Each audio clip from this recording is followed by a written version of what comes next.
A word to the wise. We are an explicit podcast tackling content with adult themes as well as entering spoiler territory if you aren't caught up with us. That would be through Chapter 9 of Fonda Lee's Jade City, the first installment of the Greenbone saga.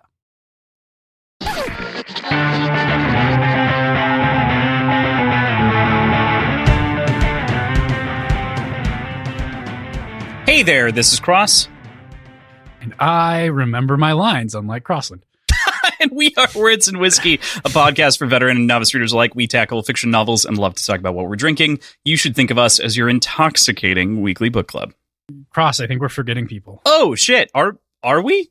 I'm staring at three other faces. Fuck. I don't know what's going on. Where'd they come from? I don't even look at the camera usually. Hey. So as always, again, we are joined with our three wonderful co-hosts. We've got Ben, Aaron, and Thomas. And I said that in that order because that's the order they are in on my screen. And of importance. Hello. I mean, like, that's... Wow. Oh, Thomas. Agreed.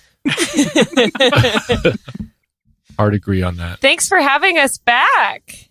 We're going to have you You did long. pretty well on episode 0. So We decided to keep you. We're ready to go on this journey. Very excited. So cool. I'm very excited. I've been waiting for this day to come for so long. You know, I've had you guys on my show. Hasn't been reciprocated. We've tried. Schedules weren't aligning. So to be here making my debut on the big stage. Thomas. elated. there we go. Thomas, the boy, the man, the myth, the legend. We're so glad to have you. Do you All go right. by So Tom go. ever? We are so stoked. So on today's episode, we're going to be chatting about chapters 1 through 9 of Jade City by Fonda Lee, the very beginning of the Greenbone saga. But before we go too much further, PJ, what's our featured cocktail today? Today, we are going to be talking about the Naked and Famous cocktail. Ooh. So this is equal parts of mezcal, green chartreuse, Aperol, and lime juice. That sounds All good. shaken and served in a coupe glass. Shaken, with not a lime wedge. stirred. Yeah, there you go. It is wonderfully complex. There's all the herby notes mixing with the spice, or not the spice, the sort of smoky complexity of the mezcal, and it just I was a little bit trepidatious about having like all of these different flavors coming in, but it works really, really, really well. So yeah, that's what we've got going. It's a nice sort of salmon colored cocktail, which contrasts well with the green, so it looks pretty. I'll put a picture up. I know we've been promising to do that for the last several books, and I started to rectify those wrongs, but I will get a picture of this up on the website. You were It looks foiled by beautiful. formatting. I was foiled by formatting. That's true. Cross, my fellow colorblind brethren. Would you say his cocktail looked orange? I mean, salmon orange, they're pretty close, you know? Salmon is a looks pinkish orange. Bright orange to me. Oh, yeah, no. No, it's It's I mean, keep in salmon. mind, I do see in black, white, and gray, so I have Tough. a very different perception of what color is and is not. The camera screen does make it look a lot more orange okay. than it looks like in person. Believe that. So All right. Well, so since we're only doing the featured cocktail, we're just going to do a quick rundown. So, Ben and Aaron, what are you having? Today we're enjoying some beer mosas, Because it's morning time. It is a morning episode. That makes but I don't have a lot of experience with the beer mosa. And I let me do. tell you what, I'm enjoying it. I like it more than mimosa because I don't love champagne. I would agree. Yeah. I like it more than a mimosa. Yes. So when I go to brunch with the gals, I'm the classy one that orders a beer mosa. Here in the Midwest. Hell yeah. what'd you choose for the base for the beer? So we started with Bud Light, and then Ben's second one is a Bud Light, but we ran out. So I have a Hefeweizen from KC Beer Co. nice. And then pulp free, obviously. Gotta be. Don't want to pick food out of your beer. Fuck pulp. I remember smuggling Ham's beers into the cafeteria in college to make beer mosas on Sunday mornings. Yeah. I do a Ham's. Actually, the cheaper the beer, it's almost better. I was gonna say it's pretty good with the Bud Light. Yeah. Thomas? Thomas, what? Yeah, I'm up. there you go. So, battling a cold. honestly losing, to be real with you guys out there. So I'm mostly drinking water and tea. However, this is a special occasion. So I have like half a shot's worth of Redbreast Irish whiskey. Gonna have that, a little toast with the group, with the fellas and the lady. That'll kill your cold. There we go. Yeah, it might help. Yeah. Who knows? That's great. With that, I think a little toast is in order as we kick this off. I would say I'm having a drink that I'm going to go into detail on the next episode as my featured cocktail, but I'm calling it the Twice Lucky because it is excellent. It's made with sake. It's a tiki cocktail. There's your teaser. Really, really tasty. But I'm going to cheers with my follow-up beverage, which is sake. So cheers, everyone, to the first episode and to this 30-episode saga. Cheers. Huzzah. Cheers. All right. Fantastic. Nice.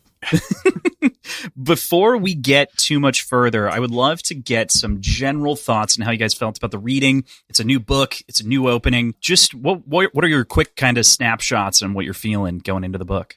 A lot of characters so far. A lot of introductions. I'm not sure who we're going to be following or if it's just going to be everybody. So that's kind of an interesting thing so far. I'm thinking that Andy or Andon's going to be kind of our main guy, but we'll see. But it's an intriguing world for sure. I've never read a urban fantasy situation, so that is fun, and I like that world building aspect. That's definitely intriguing to me. And then I'm looking forward to learning more about Jade and how it affects people and what their powers are. There's been some really good teases so far for like the types of things that people can do with strength and steel and whatnot. So it'll be interesting to see how that develops. Seems like it's a good system for like some sweet combat coming up. So Cool, Red, dope. Yeah. I am going to parrot most of that. Like I completely agree with Ben. I love all the characters so far. I'm intrigued on seeing who our primary protagonist will be, if any. Curious to see if any of the kids from the first chapter show back up, or if that was just kind of a lead in to the dangers of the society and the pitfalls that people have to overcome. Coming from Mistborn and Brandon Sanderson, I am so desperately wanting for like detailed explanations of the mechanics of what's going on, but I know that will come with time. So I'm looking forward to that. Aaron, how are you feeling? Aaron, what are you thinking? Yeah, the modern fantasy, that threw me off. I'm used to there not being cars.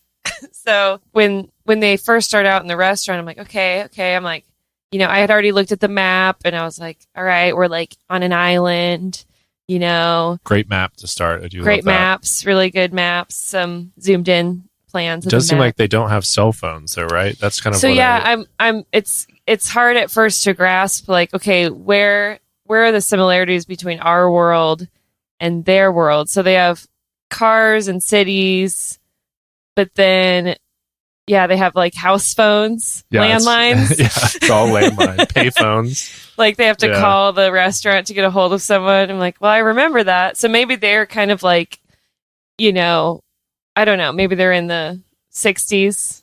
So, but plus magic.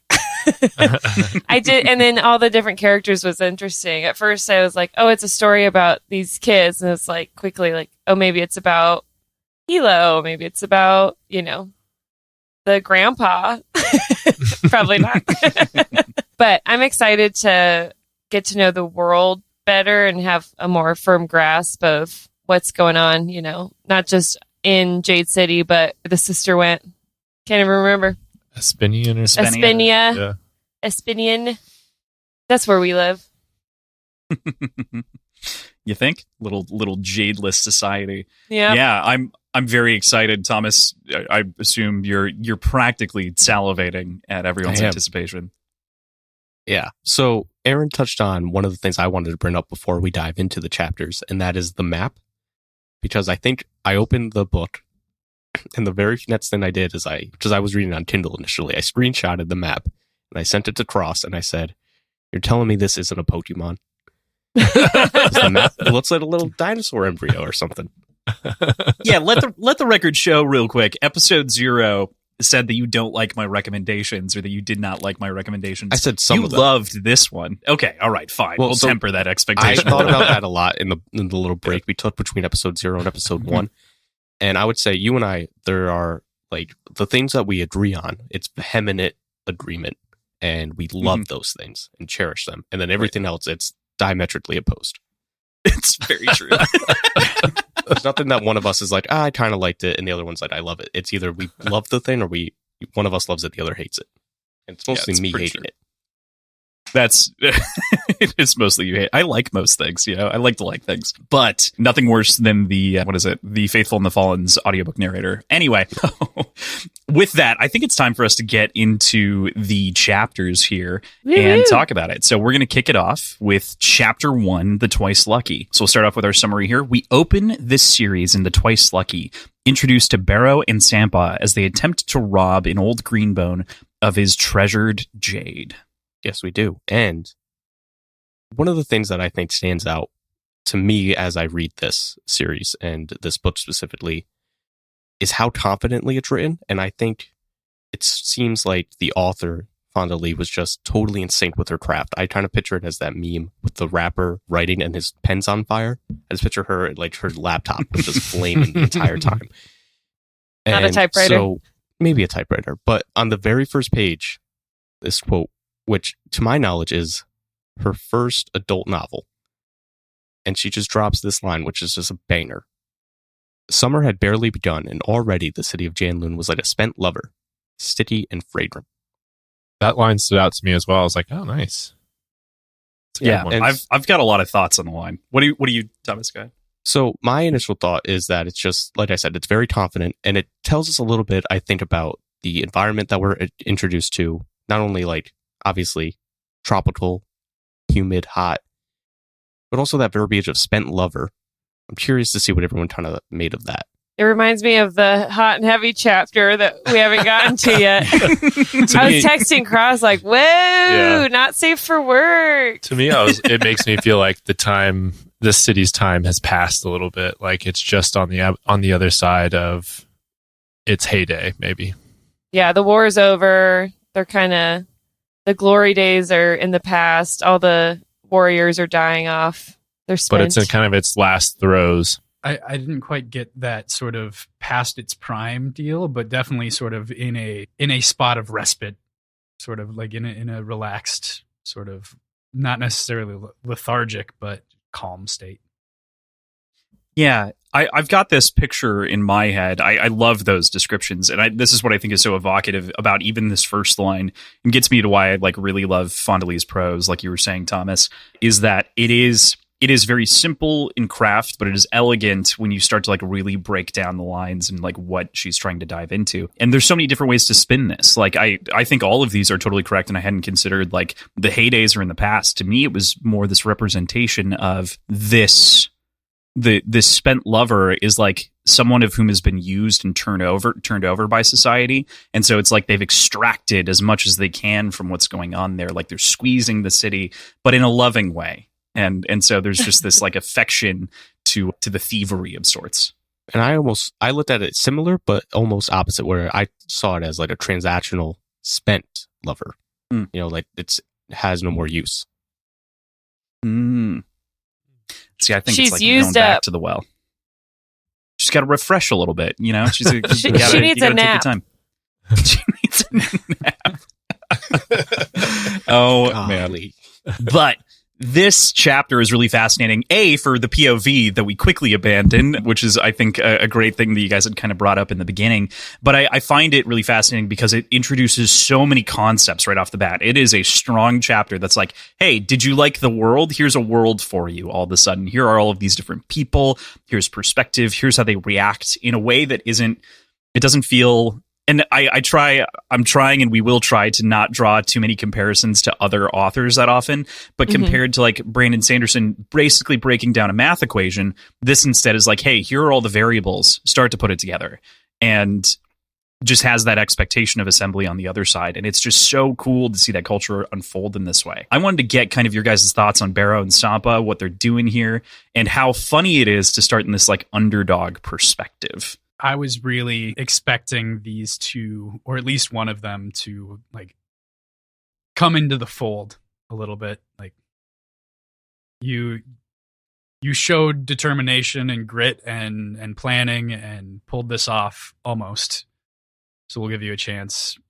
That's where I was thinking this was going initially. Yeah, I definitely thought we were going to be following one of these two, and it was surprising that it then turned into the family, but I liked it as an entry point for sure, and an introduction to Jade, number one, and then Hilo, and then their family kind of. So that was a good entry point into the story, I feel like, through these characters, because we got to live in the world for a little bit and see kind of the way that they see these people with these green bones and kind of their reverence for them. And then you get to see kind of what Jade is and how it can be used. So I loved it as an introduction, but definitely was a little trick there, as I thought that was going to be kind of who we were following at first.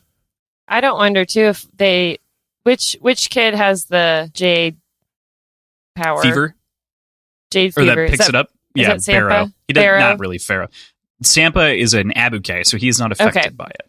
So I'm wondering if Barrow comes back as like a bad guy seeking revenge, like joining the Mountain Clan and coming back for the makes or something. Since they let him go, it's a loose end. We might see him again. It does. That definitely gets into like some of the chapter 2 thoughts, right? I'm watching where your it's like, faces Hilo's like so. Yeah. No, I'm very practiced at this at the very least. Thomas is not, so it's very exciting. I do want to talk about the cocktail that served to what's his name? to the fat sweaty guy. The uncle? Sean Ju. Shangju. Yeah. Yeah. So I so badly wanted to make that cocktail for this. I think it would have worked perfectly. I have no idea how to construct that. It's just rum, lime, and chilies. You could try it. You could try it. I don't know what that means. That's pretty hardcore, I feel like. Like, would it be like a chili salt almost? Oh, Like that'd a be good. Tagine or Tahine. like, I don't know. I Tahini? imagine it maybe as like an ancho race liqueur was kind of my thought. Like if I were going to spin it into trying to make it a real cocktail, I was like immediately like, okay, ancho rays plus rum, like that'll work probably. Then But just with lime, bold. Leave out the sleep agent. No, put that in. I was definitely going to do like powdered sugar on the top for the picture. I've been drugged. Send help. Thomas, were you going to say something? No, sorry. Okay, all right, cool. No, you're just leaning in, so I wanted to make sure. Yeah, we do get introduced to all of these characters, right? I think you guys said that there are so many names that we get kind of thrown at us right away. And that's definitely true. This is one of those books in my first read through, in my first experience. I started on audio. I bought a physical copy, but I started on audiobook because at the time, that's what I had time for. And I was like, whoa, many names. And I picked up the book and I read basically this chunk of chapters physically. And then after that, I put it down and listened to the rest of the book because it's like, okay, once I got the names, the spellings, everything in my head, I was like, perfect, we're good. I can handle it. But there's a lot in this first chunk. For sure. Yeah, it was a good idea to read. I read the 9 chapters and then I went back and listened because, like you said, it's easier to get a grasp on who everyone is when you like physically read it and can spell their names. And then listening helped me actually say them because I was saying like Hilo and I don't know. Yeah. It's Instead of makes, I said Mike's. Yeah, right. M-A-I-K. Mike's, Yeah. baby. Mike twins. Are they twins or brothers? brothers. Brothers, Okay. yeah. The other part that makes it even more complicated with the names is the augmentations of the names. Mm-hmm. Yeah. Like all of the suffixes. Or they say their that last I name added out of first. Respect. Last or- name first, yeah. Yeah. And then Uh-huh. also, they do that yeah. in China too. Last name first. Yeah. This is probably a good spot to bring up the setting as well. We talked about it a little bit earlier, but we kind of get this time frame of somewhere roughly between the 60s and 80s based on the technology like you guys were connecting. And we get this kind of idea of what this city is like as an actual city. Like you said, urban fantasy for me was also something that felt fairly new. And I was shocked and jarred, but at the same time, I loved kind of the different texture of it all. And I feel like you really get that sort of grittiness, especially from Barrow's perspective, right in the opening. It's kind of got like a first law vibe more because it's more modern, but that's almost like Wild West, so even more modern. Right. Are there other like notable urban fantasies that anybody can think of off the top of their heads? There are a lot. This is the only one I know of. This is my There? first Yeah. experience with one for sure. Yeah, I'm normally in like medieval castles or like in completely different worlds that have nothing to do with our known world. I mean, Red Rising is modern, obviously. It's in the future. Yeah, fiction. And we have that's huge science fiction cities and, fantasy, you know. So this is like in the in-between. Totally. It very much is in that in-between space. I think maybe the biggest example that other people may be aware of is like the Dresden Files, which Harry Dresden, Jim Butcher, great little series there if you can get past the first 4 books that are incredibly sexist, like a good noir novel is. And a bad noir novel is. Yeah, you know. But like Shadowrun, I think, is like the traditional thing that I grew up with that like I knew about urban fantasy, and that's a tabletop RPG. And so it's very much this mix of like, here are the streets in the city, and there's like something bustling in the background, but also you're a mage. And so like you can smoke your cigarette and also, you know, cast a fireball down the street, light it with your fingers, you know? Mm-hmm. Another, I think, unique element of the setting, at least for me, this is the first one that was set in a fictional Asian country that I have read. And so I thought that was very enticing to me because growing up, my family, we thought we had Southeast Asian heritage, not like a ton, just like a little bit. So seeing that sort of representation in media is always very important to me, even though that heritage was set debunked. But Oh no. so that's just like another little reason that this story is so special to me, I think. I think I agree. There's something really unique and enticing about this being set in an Asian landscape. And I think it is kind of agnostically Asian, right? That's kind of the idea, is it's not meant to be any specific place, but it evokes feelings of the East. Definitely, yeah. There's obviously the rest of these characters. We get some vague introductions to the idea of clans. We've got the Make brothers. We've got kind of all of this. But we also have, of course, the drugging and then the subsequent piling into of the scene that happens in the bathroom in this very tense moment. And kind of, I don't know. It's just it's such an incredible bit. What did you guys make of that? Well, we know we have firearms. Just trying to get a grasp on everything. It was quite a bad plan, I feel like. It fell apart very, very quickly. As soon as he walked into the bathroom, I'm like, this doesn't. Yeah. Like, there's no way this goes well. I was appalled And at then the plan. I was appalled at how quickly his co-conspirator got grabbed, and he was like, there's a thief in the bathroom. He just like completely screws his friend over. I wouldn't call him a friend, I guess. It was interesting too to know that like how the Jade worked on a newbie. Like the minute he squeezed the packet, he was like, fuck yeah, he got jazzed, you know, on the Jade. Jazzed on Jade. Jazzed on Jade. Yeah, it was one of those things where you're just like, this is not going to end well. And then it definitely didn't. I was like, oh, these are our main characters. Something good will happen. Yeah. Nope. It's so funny how that's painted too, right? Like almost all stories in fantasy and fiction start with like an underdog because it's a natural place to start. It gives you a progression arc. And so you start in this underdog's perspective and you're very quickly like, nope, I was wrong. I'm so sorry. I made the wrong assumption. I definitely thought he was going to get away, but that was quickly shut down. Yes. And you know, like we start seeing like how fast the makes are moving and like normal people don't even like see them go up, you know, fly up the stairs and slam them down on the ground. It's cool. It's like the Flash. Oh yeah. Yeah. That explanation of like the normal patrons of this restaurant won't have seen anything like this very often before, and it will become like a told spectacle around their homes and friends afterwards. That was pretty cool. Like that got me a very good sense of the sort of setting and secrecy of these characters a little bit.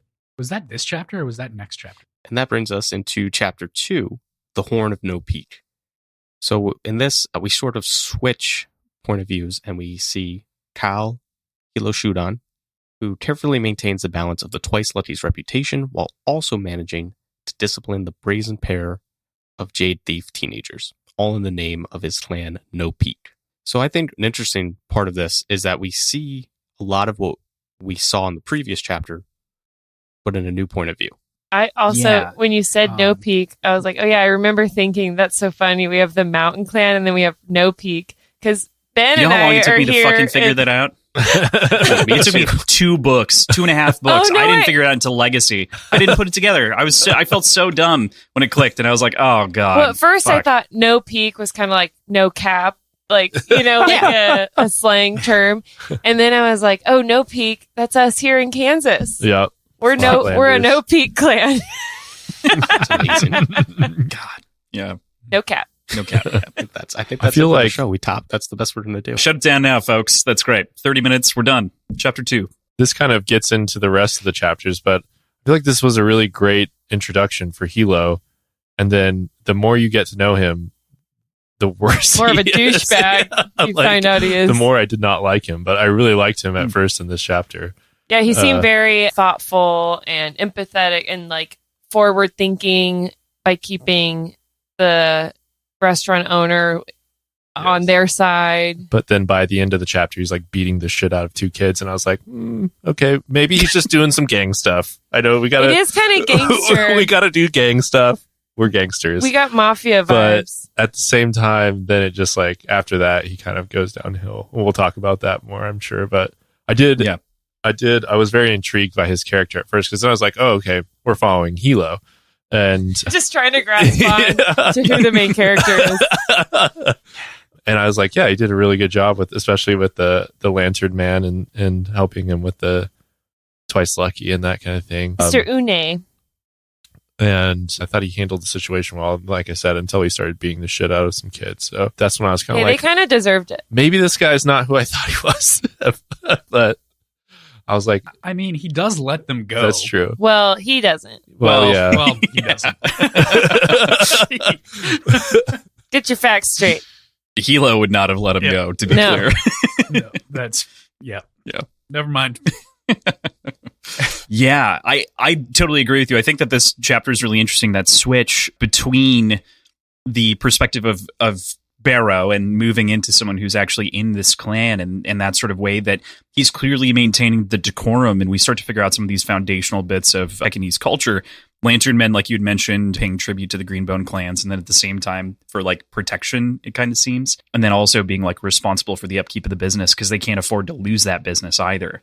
So there's this interesting balance that he has to maintain. A decorum, I think, is maybe the best way to put that. But Also, shout out Fonda for her nicknames for stuff. Like, she's very good at naming things. Lantern Men, The Weatherman. Fingers, the Weatherman, the Horn, all of that type of stuff. All of those are like, they evoke something and you can kind of understand what it is right away without even knowing what exactly it means. So that's the sign of a really good author, I feel like. yeah, fingers into fist is just so Yes. smart. Like it's like naturally, of course. Yeah, that's the way that happens. I adore that as well. And it took me a while to wrap my head around Weatherman, but I think We'll sort get of there. understanding the idea that they're, I think it makes sense. Mhm. I'm on your side. One thing that strikes me in this interaction that we were touching on with that maintaining the balance between Lantern Men and keeping their allegiance, then when Hilo, he goes out of his way, he calms things down, talks to Mr. Une, and he's like, send us the bill. And so, obviously that goes to keep the balance. And this might just be because I'm rewatching Peaky Blinders as we're doing this. But it's just this whole chapter, there's a lot of Tommy Shelby vibes for our dude Hilo with the cigarette, the send me the bill, all that stuff. So I Say enjoy it hello for that to your reason. mother for me. Was that a Godfather impression? Or It is what a are we- Godfather for sure. I think so. I think she was trying. Good stuff. That sounds pretty good. I totally agree. I fucking love the way that that's portrayed and this idea of like, we'll take care of it. And just that sort of, like you said, it makes Hilo seem like the good guy right away. Yeah. And then you pivot this chapter into beating the shit out of the kids. You're like, oh my God. Like, okay, I need to think about that a bit.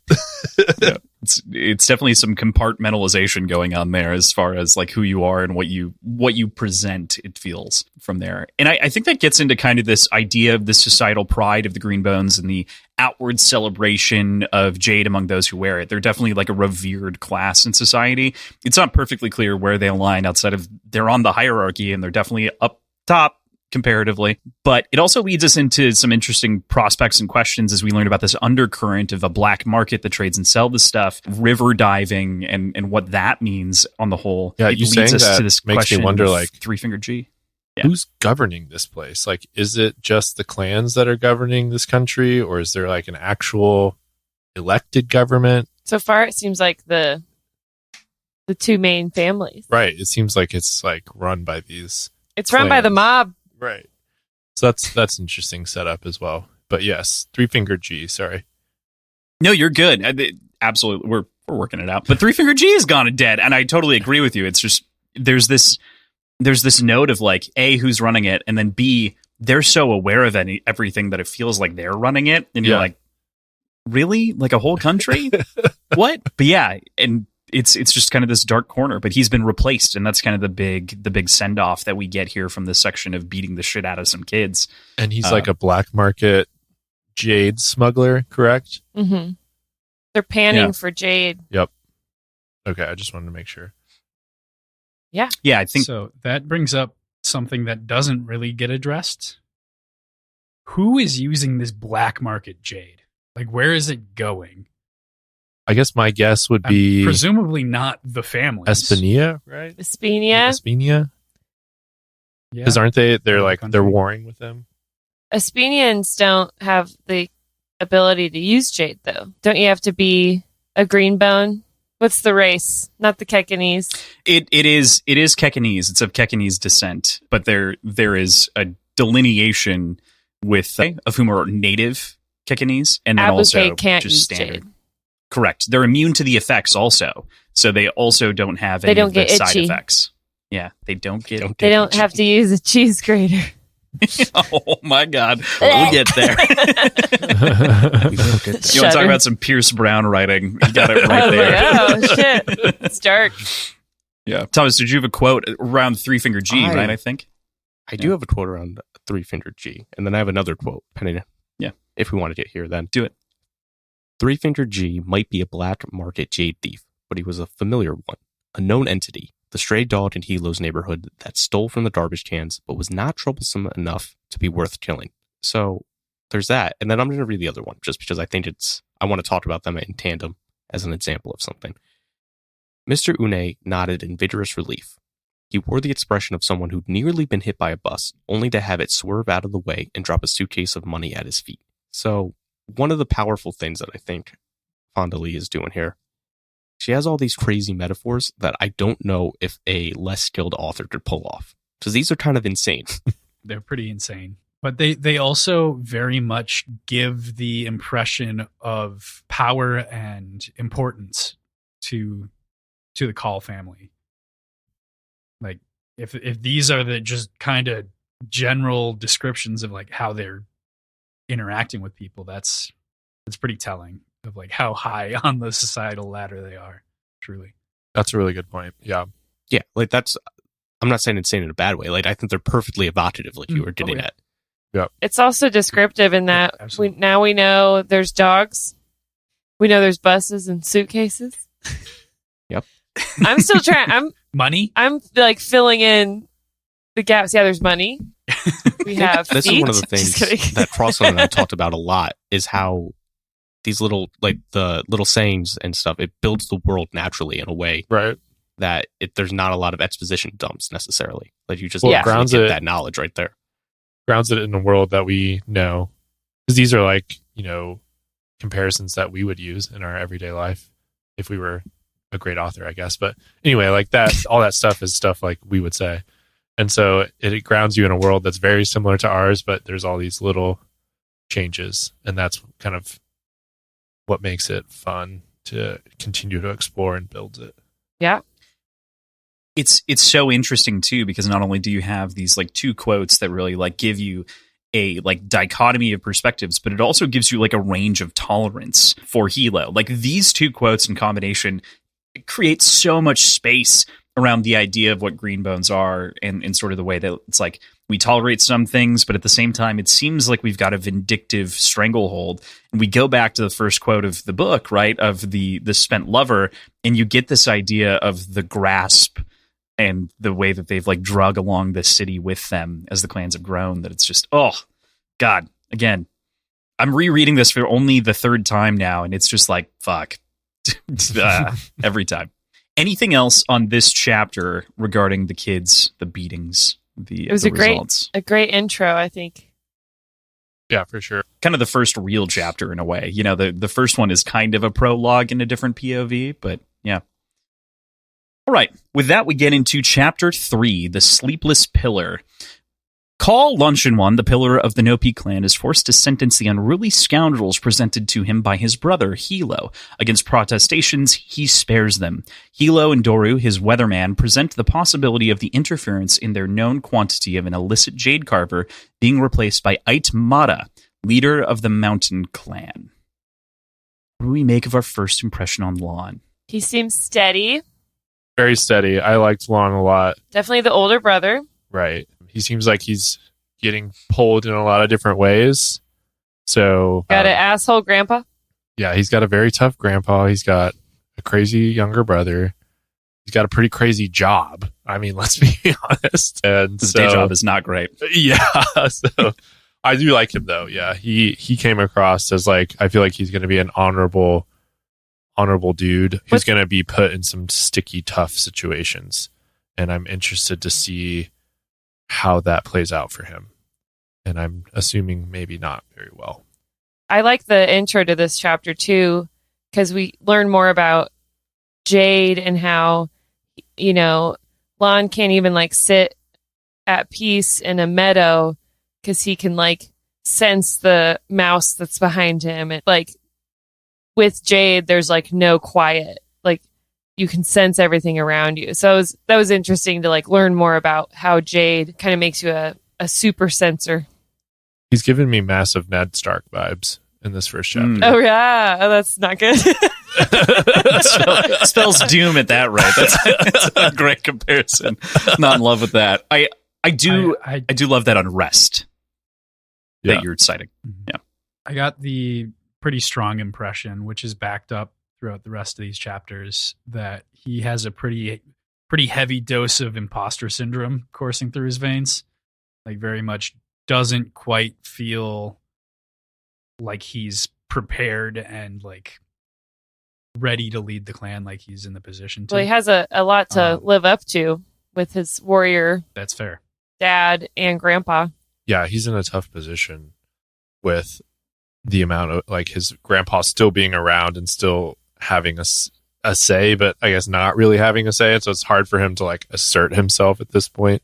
And I feel like that's where he's at. He's trying to figure out, like, he's like, I think I could be good at this and I want to do it this way, but it's really hard to assert myself because of this, and this. I have a crazy younger brother who will do pretty much whatever he wants unless I really hold his leash.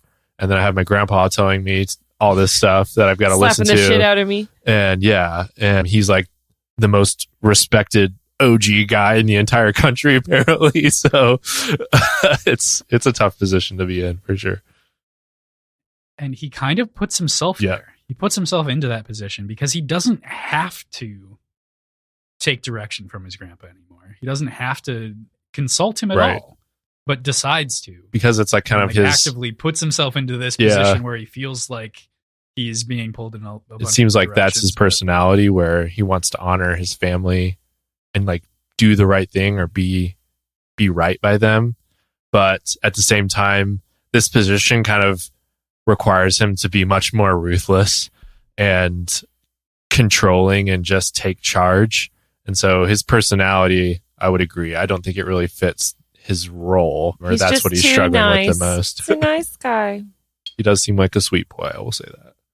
Lon has a place in my heart as one of my favorite characters. Just in intro alone of the characters that we meet this week, Lon's intro is my favorite. You know, he had I'm trying not to talk about Red Rising, But he has Romulus vibes. That's fair. I like that. That tracks. Sitting in the garden, meditating. Shirt off. Hunky daddy figure. No kids.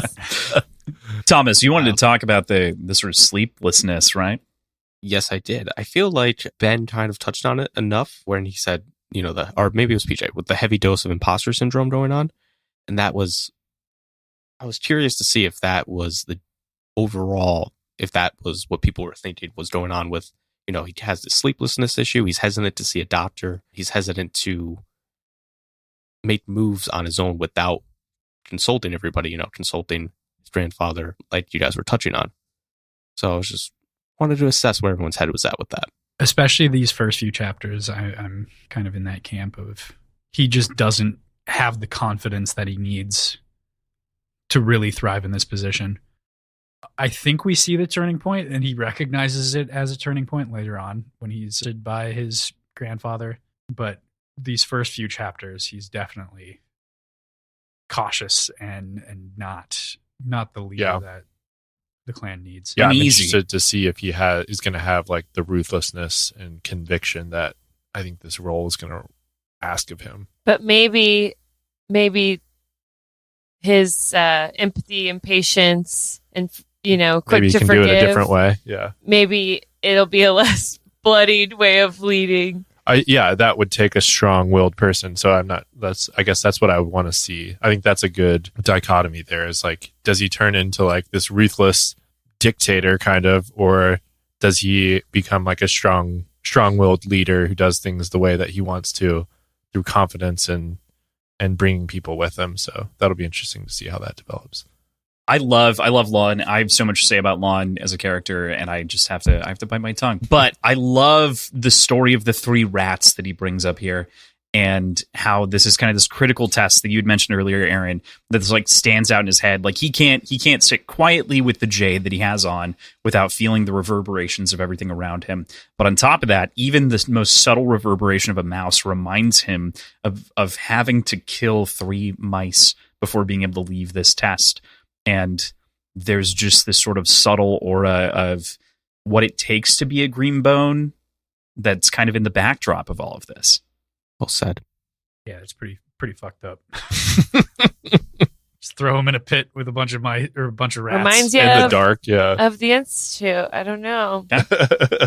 You get flashes. Maybe you get why I like this, why Thomas and I like this. It is fun too when you have a magic system. I like when they have like the schools in place, and obviously we'll get to the school, but he, like you said, you kind of see hints of it when he's talking about the tests, and then even in the beginning they talk about the untrained Kekanese who go insane. So it's just a well built magic system so far. Yeah. And you'd made mention too of like the ability and the sense of Jade, and I love the way that when Doru, the weatherman, walks in as the shade, he almost has this like spider sense reaction. I picture it very comic booky, where it's like over the shoulder, he like pa, and you get like the little pop of like an expression on his face as he realizes that someone's violated the area that he's in, and we get the shade moving over the ground. What was your first impression of Doru, the weatherman? He's slimy. I am suspicious of Doru for sure. I think he's got ulterior motives. That's what I'm going to say about Doru. I feel like he's working for the other side. We can enter into some conspiracy corner. We can do that if that's you my current. Start spanning it. My current conspiracy corner is definitely. I agree with Aaron. I think the weatherman. He's working for the mountain, and I feel like he doesn't respect Lon, and he sees him as weak. He is. There's something going on there with the grandpa and the weatherman and the mountain clan, and I'm not sure the grandpa's involved, but I feel like the weatherman's been around for so long, and now he's like, because grandpa can't do it anymore, he's gonna turn on Lon because he sees like the mountain clan as more powerful. Yeah, he thinks Aitmat is a stronger leader. Yeah, that's where I'm at on the weatherman. I don't like him. I don't disagree at all with any of that, and also figured he'd be a turncoat of some sort. But at the same time, I didn't get quite as negative of an impression of him in his like actual interactions as what I would have expected based on Lan and like the rest of the family's descriptions of it. Like they describe him as much slimier and grosser than the way he really presents himself on the few pages that we actually see him. So Where's your conspiracy corner, PJ? curious about that. Yep. Too PJ trusting. thinks that the family thinks that they're slimy. PJ's not been betrayed recently enough, is what's happening. Just kidding. We've I'm been kidding. hurt. I do have a major kidding. conspiracy for the end of this once we get to the Yeah. We'll get the there. end We'll of get there. chapter 9. I'm so excited. Oh, show. PJ, what were you going to say though about the shade? Well, Sorry. I mean, like all of the siblings Mhm. talk about Doru as this like bull guy, and he doesn't present himself that way. Like we haven't actually seen that happen. They've disagreed a little bit. There's been a little bit of disrespect, but overall, it hasn't been egregious, I'd say. To me, he seems like the type of character. I think this is kind of a character archetype where he's like the older advisor character that knows better and feels like he knows better than the younger new leader. And so over time, we learn that this old advisor is leading this young leader astray in certain areas because he's connected to our enemy. And so that's kind of where I'm seeing Doru Like setting him up to fitting. fail. Yeah. Totally. And like I don't disagree. There's something to it. Yeah. I don't know what Yeah. it is. It is kind of There's something more badass to it that than like he looks like just a advisor, but then he's like under his shirt, he's all scarred up from war, and he's actually probably a badass Jade fighter. We'll see. We'll give him a chance, PJ. Regarding your thoughts on how perception works, I sort of, sorry to throw it back to that, but I sort of picture it as, because we hear that they have auras, right? So I kind of picture it as like the aura is cast out however far, and then when something encounters it. So I picture it more as like Doru projects his aura, and it brushes against Lan's, if that makes sense. And then that's It's a how bubble. he comes Yeah, into it. I see it Yeah. as a bubble. Yeah, video gaming it up. It's an AOE bubble, and when they interact, you understand, and you're like, oh shit, like, and so that's where I think like Spider Sense comes into it for me, or like the comic booky nature of that, where it's like, oh, you hit my sense range, and so now I know. Yeah. Star Wars, Yeah. like a Jedi Right. can sense a force Sensitivity. Yeah. Yeah. person. Totally plays into that. The one final note that I wanted to add into this chapter is that the ego of Hilo, I think, is really called into question within Lan's perspective here to some degree.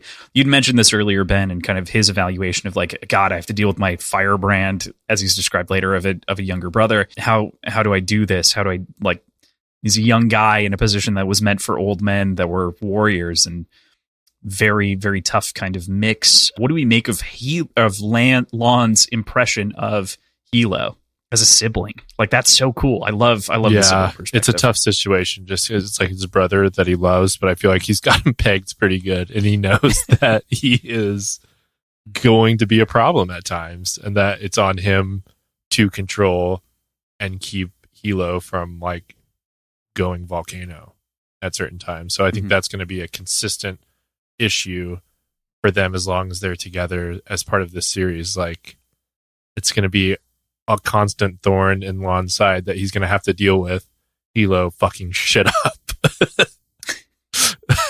I wonder how much jealousy there actually could be coming from Hilo being the like technically underling of Lan.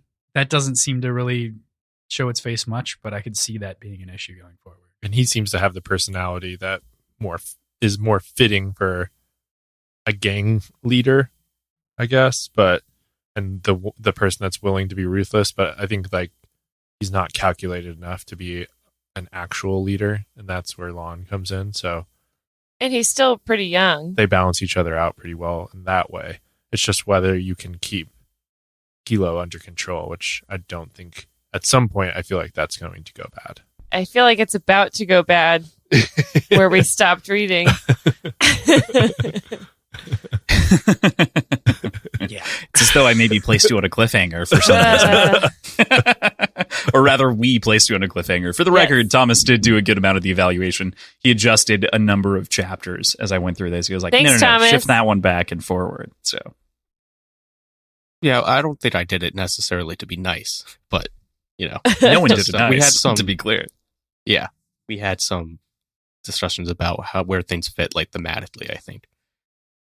I almost ended on chapter 8 originally here, and we shifted it to 9 because it's like, well, that's a the tougher main one, cliffhanger. Yeah. And one in Legacy, 27 versus 29, I think. Anyway, outside of baseball again, PJ, you pulled on a string that I'm interested in where you said you questioned whether Hilo could potentially become jealous of Lon. But I think in this chapter we see that perhaps Lon has maybe not jealousy, but there's a little thing where there's the exchange where Lon orders the mates to do something and they look to Hilo first. And I was curious if anyone made anything of that. Yeah. And then Lon kind of thinks like that's a little annoying that they're so loyal to his brother. And I think that will also tie into just Lon's confidence. Like that gets touched on with his grandfather as well. Like the intention and being fully intended and fully intentioned rather in his decision making and his actions and everything. People will follow suit and people will fall in line when he embodies that and really embraces it. So I think that's a part of it as well. Yeah, he's definitely kind of jealous that he doesn't inspire that kind of loyalty in people himself. And so he's like, what's wrong with me that I'm not having people look at me that way? People are looking at him more like questioning him at all times and whether he's okay in this role or whether he can do it. Nobody really thinks that Hilo can't be the Horn because he's got the personality for it and he's inspired this loyalty already from his guys. And he's clearly got like a lot of dudes that are ready to fuck shit up for him if he says go. So Lon's obviously got that, but it's more like out of obligation and just that this is an organization already and not because they love him. And Lon has so much stress. He's obviously not sleeping, but he can't tell anyone because then if he had Jade sickness, that'd mean he was like crazy.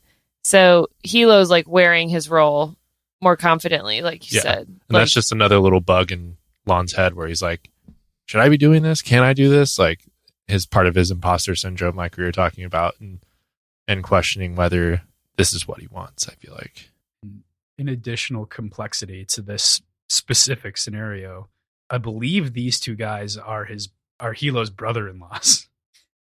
Which that makes or like girlfriend in-laws. Yeah.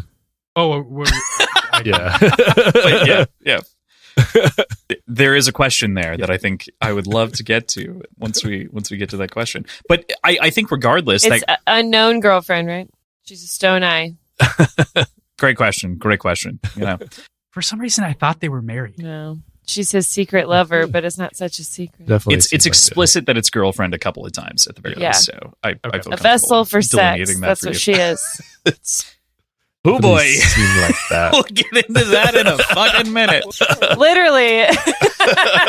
but I think the point of loyalty and sort of the crutch that you're leaning on there, especially with not a crutch, but like the point that you're leaning on there with Lon is huge. I think that's instrumental to the character is like the obligation of loyalty to Lon versus the earned respect of Hilo is a dichotomy, and he thinks about it a lot. And I think that, you know, you drew this comparison to Romulus, of which I don't want to dwell too much on Red Rising and try not to spoil people on it either. But the idea, he's a very stoic character. He's internalizing a lot of this. He's thinking through things, and he's a lot more self-conscious in these early chapters. But then he takes that and he goes in to the 4th chapter, the Torch of Kakon. Before we get there, sorry to ruin that beautiful segue you had. Oh, God damn it. One last question. God damn it, Thomas. In this chapter, there's a lot of discussion when they release Barrow about Jade's sickness. And so I was curious if anyone had any lean about whether that was, like, do we think that's a physical thing or a mental thing or, like, societal? What is it? We also didn't talk about the choice to release Barrow, so hit that too. Thank you. The Jade sickness seems like psychosis. Like, Yeah, I would agree. you snap and kind of lose your sense of reality. And I'm glad that Lon let him go. I feel like that tells you a lot about the type of character, that type of guy that he is, and that's the type of leader that I like. And so to me, that made like an instant connection for me with Lon, where I was like, okay, this guy has a sense of honor, and I feel like he's going to be a reasonable leader. So that's someone I want to follow and see how that develops. But putting a reasonable leader like that in a gangster world like this that requires so much ruthlessness, bravado, and terribleness and that kind of thing. So it'll be interesting to see how that's really kind of what hooks me in these first few chapters, is I want to see how that develops and like how that fights against each other, where Lon seems like this very honorable man in a down and dirty society and a down and dirty job, and how he's going to deal with that, especially as shit escalates. Hey, none of that. Oh, I held Hey, we back. love this My one. honor remains. it's tough. It's tough to, one of the funnest and hardest parts of the show is not being like, oh God, talking about all the stuff in Mistborn, and oh God, talking about all the stuff in Red Rising, and like drawing those comparisons. It's a tough no. Hey, that one just fit. But yeah, it did. Sometimes shit escalates. Yeah. Sometimes. I love to squeeze in those references, especially for things that you don't understand in the future that I'm referencing. So, Rude. you'll get brutalized in the comments. Don't worry about it. So just to be clear, Jade's sickness, what we're talking about, is different from like the Jade withdrawals, correct? Yeah, I think in this chapter, I can pull up a quote if we want, but basically they get at like that because Barrow touched Jade, it seems like Hilo is concerned that he's going to become a thorn in their side. And there's references to, in earlier chapters, to like this belief from people who aren't trained to have Jade that they can wield it, and they get this Jade sickness, and young men are prone to Jade fever. Yeah, they seem like So two I was different like, is it a arms chemical of the same dependency body. or? Yeah, I think what you're describing is the physical withdrawal, and then what we hear about later with the cheese grater, that's more of a losing your mind situation. And then clearly, like the people that are even trained to use Jade still have like that withdrawal from it, but they're trained to be able to handle it. So I think everybody kind of goes through that. But I think the Jade sickness is just that withdrawal Well, yeah, exploded with people that don't understand how to control it. with the Kaldu Academy, they're microdosing. Yeah. And then this kid, Barrow, like took a full hit without prepping himself. Yo, great analogy. Yes. Great analogy. Very well done. I'd be curious. I don't think the sort of Jade fever could be physical, because it's like prior to any interaction with it. It's just jealousy Or and it's the sort of yearning. society's- It seems like an addiction type. Yeah. Yeah. Yeah. Or disease, yeah, like you said, like society, like they're seeing the green bones and they're like, I could fucking do that. Just give me some Jade. If I had their status, I would be powerful. So yeah, I think the Jade fever is the jealousy and yearning for power, and then Plus, if they get it, then they're like, they can feel the power. yeah, and then when they rip it away from him, Yeah. he's in immediately withdrawal. Yeah. Which I think that was physical, yeah. Physical in the way that like someone who's addicted to a substance has withdrawal from it. Yeah. Dope. Which I would argue is both Yeah, physical and I would agree. mental. Yeah. None of us have done drugs. Never. Nobody here Zero does times. drugs. No. Alcohol only podcast. Which is also a drug. It's legal in most states to smoke. You're fine. Yeah, I was going to say, New York, we're good. Speaking of Barrow, what do we make of Lon's decision and of his counselors' opposite counseling? Ben already said it. I'm already on record that I like the decision. I feel like I'm not big on killing children, teenagers. Okay. So Bury him. Throw him in the river, like just dump him. So Burlap sack him. to me, that was a little harsh. Even though even though this is hashtag gang shit, I still don't want to kill a teenager. I'll give him a second chance. If he comes back and does something stupid, okay, now it's time to do some gang shit. Then But kill yeah, let's give him a chance. Yeah, they probably should have killed him. He's definitely coming back. He does seem like he's probably going to show up Definitely at showing up at inopportune moment. A bad spot. Yeah. Yeah, I am fully on board with Ben's take that killing kids is a bad thing to do, but also I think it was a mistake to let this go. There's such an interesting combination there. PJ and I are on the same page. Just kill him. He'll be annoying later. We don't condone killing children, but this fucking guy. Unless they have a name that starts with an L. No. Anyway, As he sips some tea. With that, we go into chapter 4, the Torch of Kakon. In chapter 4, Lon consults his grandfather on new moves to be made within the clan, as represented with both family and national history. So in this chapter, we of course meet Kaul Sennington, the Torch of Kakon, who's, an actual living legend, not just in the business world, not just in this weird, what we're pitching up on as pseudo-gangster, maybe full-on gangster clan world. A living legend in this nation. And so, he's just fought off a long rebellion against the occupiers of their nation, but he's going through it. He's been spiritually wounded. This is a legend at the tail end, it seems safe to say, who has experienced grave losses and finds his time in the rear view. Yeah, losing both a father and a son. Like having not only this depiction of losing Doucheron, as we eventually learn his name, but losing Lon, Shay, and Hilo's father, as well as his own child, and how he copes with that. It's an intense moment, intense chapter. Do we think this guy's going senile a little bit? I mean, do you think he's going senile a little bit? It seems like it. So I do think it's of another era. It's there's also, to that name, there's almost, given the context of every other name that we have, there's almost a conqueror's tone in that name. It feels English when everyone else's name feels distinct and otherwise encapsulated in something else. But Sennington feels like it is trying to emulate something else versus every other name. So that just made me think of this for the first time.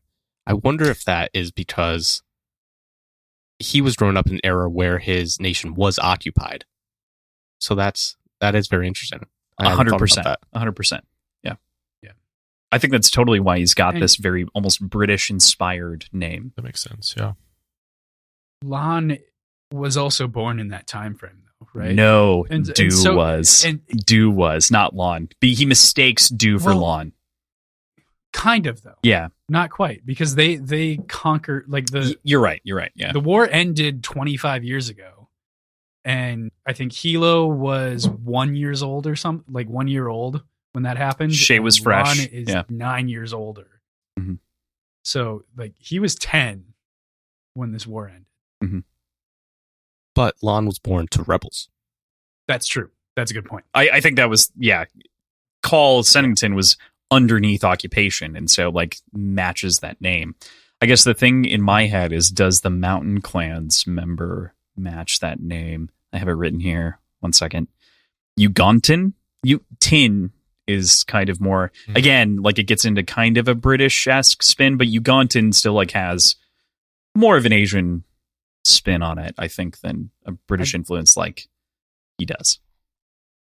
I definitely pronounced it Yucatan. In your head. Yeah. I get it. Yeah. Did You also- this is a genuine question to hop in here. Sorry. So sorry. Did you guys all listen to the audiobook? Did everyone Yes. listen to the audiobook? I did not. I just read. Okay, Ben's Yeah. the only one. Okay. Yeah. All good. Just curious. If you need the Audible login, I have it. He has mine. I have hers. I will probably Which start is my listening to it at dad's. some point. But yeah, I definitely wanted to start with reading it because I'm not good paying attention at the beginning of books with names and whatnot. Cut. Boring. I'm just kidding. Asshole. Wow. This is technical foul. Technical foul for sure. Jeez. Sorry, this is my third Barbosa. You can tell I get meaner. So the grandpa, you can see kind of now where Lon's sense of imposter syndrome comes from, because his grandpa's a total asshole to him. And he's like, he starts talking to his dead son, and then he's like, oh, yeah, if that were your father, his aura would be much stronger. And, he keeps putting him down like, if only you were your father and not you pathetic grandchild. I 100% agree. Respect to a legend, but he's a dickhead. I did not like Grandpa. And can you imagine your grandpa getting up and just smacking the shit out of you, and you're like, hey, I don't want to hurt you, dude. Chill out. He is a dickhead, but I do also wonder if it's entirely intentional to try to motivate him to be his own person and be the pillar that they need. It's misguided maybe, but it feels intentional in this moment. Yeah, I would definitely agree that there maybe is a motivation factor there, but he's going about it the wrong way. And I don't know. It seems like a little misguided to me. He's not filling Lon with confidence. He's tearing him down. And he's also still trying to make decisions. He's not giving Lon any agency. And so especially when they have the conversation about Doru and what he was talking about, I want to replace my weatherman. He's like, no, he's a great weatherman. You don't need to do that. And it's just well, if he's supposed to be, the leader, then he should get to make his own decisions regardless. And if we're going to empower him to do that, then empower him to do it. Can we also point out that he's an old racist guy? For sure. He's a total misanthrope racist. Yeah. He's got problems on his own. There's something there that it kind of makes sense in a way, because he's protecting his culture and the way that he has been they've been taken over by other things. So it's you get it, but at the same time, at a certain point, it's yep, I protected myself. I now should be more opening to other things and consider them. And he's just stuck in those old ways, probably because he's old, but who knows? He's definitely of an era. Yeah. It's basically calling people mudbloods. He is. Oh God, it gets bad. It gets bad. I'm not trying to support him by any stretch, but there's a weird balance that exists along those lines. That it's at what point does protecting your culture become abject xenophobia and racism? And that's a good question to ask, but one that I'm not talented enough to answer. Yeah. Just going backwards a little bit, talking about the sort of Lon takes this information and this sort of pitch to replace Doru, which is shot down. I wonder how much of that is his grandfather's legitimate opinion and how much of it is obstinance of, if you're going to come and as the pillar, as the ultimate decision-making person, ask for permission for something, I'm just going to flat out tell you no and let you deal with it that way. I really think that there's something to the idea that he is maybe overextending his tough love play, but I'd be curious how much of it is opinion and how much of it is obstinance. You read it as tough love. A little bit. Yeah. Did you have a mean grandpa, PJ? No. We're just peeling it right to the core of the onion, huh? You're giving Sennington a lot of leeway. I'm he's an asshole. Of course he's an asshole. I'm trying to put myself into that. Trying to really suss out what his motivations are, because he's the one that gave up the throne, or the position, and appointed his grandson to this position. So it feels like he does based on that, it feels like he wouldn't want to be in the position to make decisions anymore. He's like George Washington, but I'm wondering if he gave up the position because his mind is failing him. And He's old. How old is he? And that's why Old. he gave it up. Fucking old. Yeah, and it wasn't really necessarily because he wanted to.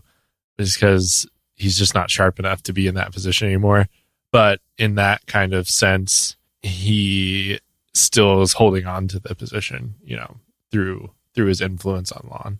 I was trying to say he's like George Washington, but with nepotism. 'Cause He's 81. Yeah. He gave up the 81. presidency. Yep. 81. Okay, so now we know we live about the same amount of years in this world. May he live 300. Oh yeah, I can't wait till Nicholson rule. the last few chapters. All those. I love all the sayings. I do want to bring up that one of the things that I really appreciate from this perspective is that when Grandpa becomes an asshole, and specifically a racist asshole, one of the first things that flashes to his mind is Lon's sister, Shay, of whom we haven't heard introduced until this point, and how misanthropic, as I said earlier, Sen is with foreigners in general, and just like, if she wouldn't have gone after, and he gets mad later about his old wife, Eni, and it just, oh God, it hits. I don't know. I don't know what to say. What did you guys think? That was rude. It was just a low blow. I didn't appreciate it. The wife one definitely was a low blow. Gosh. Yeah. Just like, that's just cutting him out from the knees. And to me, that's like, I don't know. I don't think he believes in Lon as a leader. And I'm not sure that he's not going to try to work against him at some point. Like, I don't know. I would say too, not to be on racist Grampy's side, but he is concerned about them like lessening their powers through mixing with non-Kekanese over time. So not to say that it's okay to be.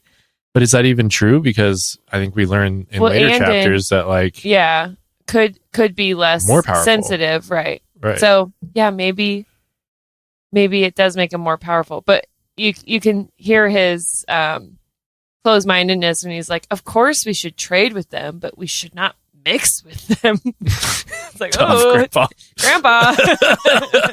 Don't say that out loud. Buddy. Not only does one of your grandchildren date or relate with one of them, two of them do. Yeah. You completely disowned one of them for their choice. Know about the Make Stone Eye situation? He probably knows. Right. Well, Maybe. who knows? I bet Doru told him. Maybe. You know Doru knows. Does he? What does Doru know? What does Doru know? It's a great question. Does anyone really know? Thomas, you were signaled. pointing. So I was giving you. No, this giving you is space. conspiracy, Thomas. That's what that We means. don't know your hand signals. We don't horse. understand. Swing horse. Are these God, the would antenna? The Jazz do that. I don't get But this is such a cool introduction to Shay. Like I have a tough time, and we get to Shay a chapter after this, but I like this additional sibling that enters the mirror here, and the perception of this third sibling that we haven't heard of being so beloved versus the way that Sen talks about both Hilo and Lon to his face. Yeah. It is interesting how they link the siblings. Like Hilo, we learn about Lon's chapter, we learn about Shay, and then Shay's chapter, we learn about Andy. So that was kind of interesting how that pulled us along through the meeting the family members. Just an interesting way that the author put that together. I liked it. Yeah. That is something I noted as well. Like, we get these little breadcrumbs laid in subsequent chapters for each of these, and then we meet them, and it's like, okay, Yeah. cool. So we get like a little taste of how maybe some of our characters feel about one another, and then how that character perceives themselves. Also, up until this point, it's been all men and literally zero women are mentioned except for dead wives and mothers. So it's interesting. It's like, oh, okay, maybe we'll get a lead female character here. And you get two female characters, Well, all right? Like we get a vessel. Oh my God. Did Anyone else have anything on chapter 4? The I did Torture Kick-On indeed. that they missed. Fire away. We touched a little bit on how Kaul Sen addresses Lon and how he thinks about Hilo.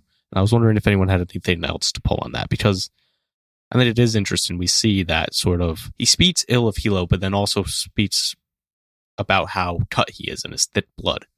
And then he's, you know what I mean? Like, there's that interesting opposition of his viewpoints, I guess. I think there's a lot of mixed emotions and complicated feelings. I mean, going off that thread a little bit, we talk about the Mountain Clan and the leader that just died, right? And he's reminiscing on how they used to fight alongside one another, and their disagreements are what split the tribes, or split the clans into two. And he regrets that. Like there's a lot of complications. There's a lot of, man, it'd be cool to see his perspective, I think, to really get where he's coming from for all of these comments. For the history. It's really a mixed bag. But even for his feelings on his grandchildren, like, it feels very, very mixed. But who knows where each of those comments are coming from? A place of malice, a place of motivation, a place of frustration, or seeing missed potential, whatever it might be. I think you also see that he's just kind of a curmudgeon. Like, he loves his family, but he can't give a straight compliment, so he has to give backhanded compliments. Like, what else are we going to do with Hilo? But he's good at it. But what else would we have done with him? You know, he's just a curmudgeon. He's kind of stuck in the past. That's I fair. feel like he's looking through the. Like you said, his glory days are Yeah. in the past, and now that things are civilized, there's no way to like show your power. He's got his nostalgia glasses on, and he's like looking out the window and reminiscing about when he was the legend and the torch of Gikon or whatever. And even then, he's like talking about his enemy. He's like, we used to get along, and like he's like, those were great times. They were like warring against each other after they did the revolution, and he's saying like, yeah, those were cool so times. cool. Yeah, it's It was just like, so cool when we were the Beatles before Yoko Ono got in the way. And my name is George Harrison and the whole mess. it's just like, It's kind of that all argument. right, old You also have to remember, when do they get Jade? When they're like 20. So he's been wearing Jade for 19, 18, 60 plus years. And it starts to There's that little mention that he should stop wearing so stop much. wearing Jade, so much. Yeah. It starts talking to you, right? No, yeah, for sure. I'm looking at Thomas and Cross. Oh, I was yawning. No. Grampy's wearing too much Jade. Yeah, right? Potentially. Like, and it feels like Lon has that perspective of it being too much. I liked the comment about how it's similar to driving. It's Like, a brilliant people can't be trusted comparison. with driving. And shit. Yeah. What was that? Was that in the book? Yeah, it's one. Yeah. It's three comparisons. It's driving, something else, and Jade, and it's like those three things you shouldn't do once you hit a certain age. And it Sounds makes it ageist. very clear. Yeah. Well, I mean, is it though? Like there's a certain perspective of like Yeah. my grandma on my stepdad's side should not be driving anymore. We all understand that. The quote is, like automobiles and firearms, Jade was not something that deteriorating elderly folks ought to possess. Nailed it. There you Yes. Nice. Perfect. Yeah. Oh boy. And Jade studded grandma driving down in a convertible with a handgun. It's a good image. Granny Rampage. All right. Chapter 5. The Horns Kitten. Do you have to... That looked like a clap there, Ben. No, so no. concerned. Oh, I sorry. flinched. Prior hands. You and your fucking hands. No, I'm just kidding. Chapter 5. The Horns Kitten. After Lon's... We're keeping that in. After Lon's decision, Hilo delivers the news to his lieutenants, the Make brothers. He leaves the estate and sneaks into a woman's apartment through the fire escape. Surprising her, he turns his girlfriend, Make Wen, over and makes love to her. In the morning, after reflecting on their respective families, he leaves planning to visit his cousin, Andon, at Kaul Dusharan Academy. So we cut from this conversation, this intense moment that happens with racist old grandpa, and we move to Hilo, and we get the first sexy scene really in Words and Whiskey history, because we don't count that one chapter in Dark Age. Really. So I'm very excited to talk about this, but leaving the Kaul estate with the makes behind and the decision to drive away, we see him choose to not live in that apartment that he has that's on kind of the ground with everyone else, and go to this young woman's apartment and make it up there. And surprise her with his hand over her mouth. Yeah, because that's a good move. There's a lot of questionable things. Could be a good move. I was like, it seems to be a good move for their relationship, but I'm totally with you. Unless you knew that was like a turn on, never. Yeah, in the initial draft of the summary, I had put "fortunately revealed to be his girlfriend." Thankfully, it does take a weird turn. Even then, I'm just like, no. The whole, and if you're a like true fantasy lover, these like really intense, almost smut novel level sex scenes that you get in like real fantasy, it gets questionable when. I keep calling her a vessel, when like her whole main the reason she's alive is like to have sex. So far, every time we see Make Wen is just like sex ready, legs up, like, you know. So I don't know if she becomes anything more than that, and I really hope she does. But for the time being, for me it's kind of an eye roll. Like, okay, great, now we have this really our first woman that enters the book, and she's just like a sex object, so excited to have sex. Yeah. That's such an interesting perspective, and I don't disagree with it by any stretch. I understand what you're cutting for. It's also interesting though, coming from a female author, that it's so which male is why heavy. I also I think that's why the scene is so well written. To me, like comparatively, like there are a number of PJ's never read a sex scene on page, so this is very funny to me. But close them down. But I feel like that's why I like this chapter so much, is it ends up being an incredibly well written from a man's perspective to a woman, and there's just something there that is much more intimate and like genuine than a lot of men writing women, for sure, that I appreciate. Okay, we'll see. I don't know. I'm not on board yet. Maybe it's just because we're coming from Brandon Sanderson. I was thrown by the word cock on the page. I don't know why. I don't know what it was, but it just didn't feel like it matched anything else as far as the language of the book goes so far.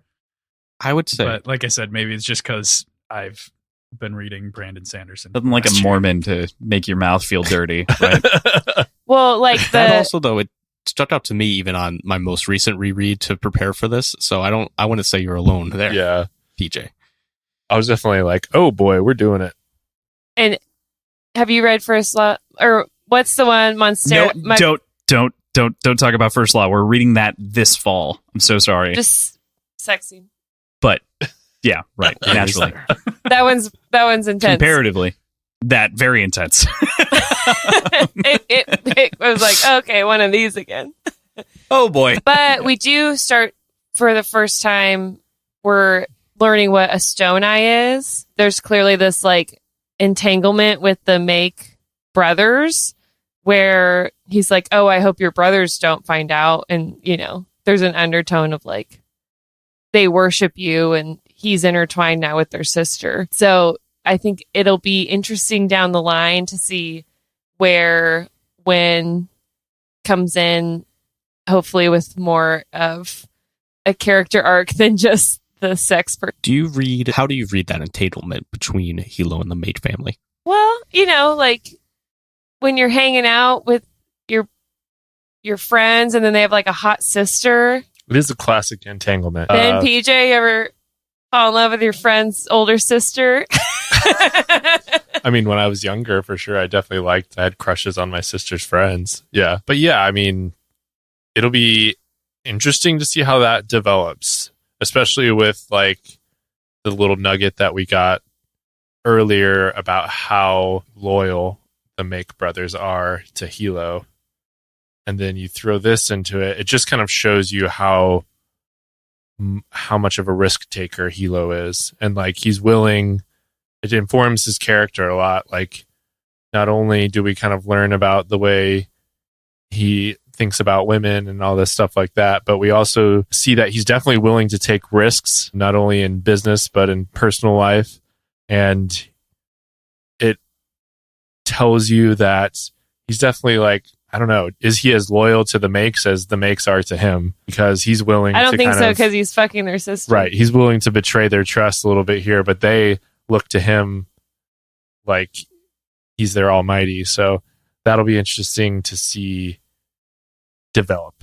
I just got to say, we do see a new, like, kind of more sensitive side of Hilo here that is far more intimate, and I'm not just talking about his backside. Like, we do see kind of a whole thing. His cock. Sorry, PJ. No one says cock side. Like, no one's gonna say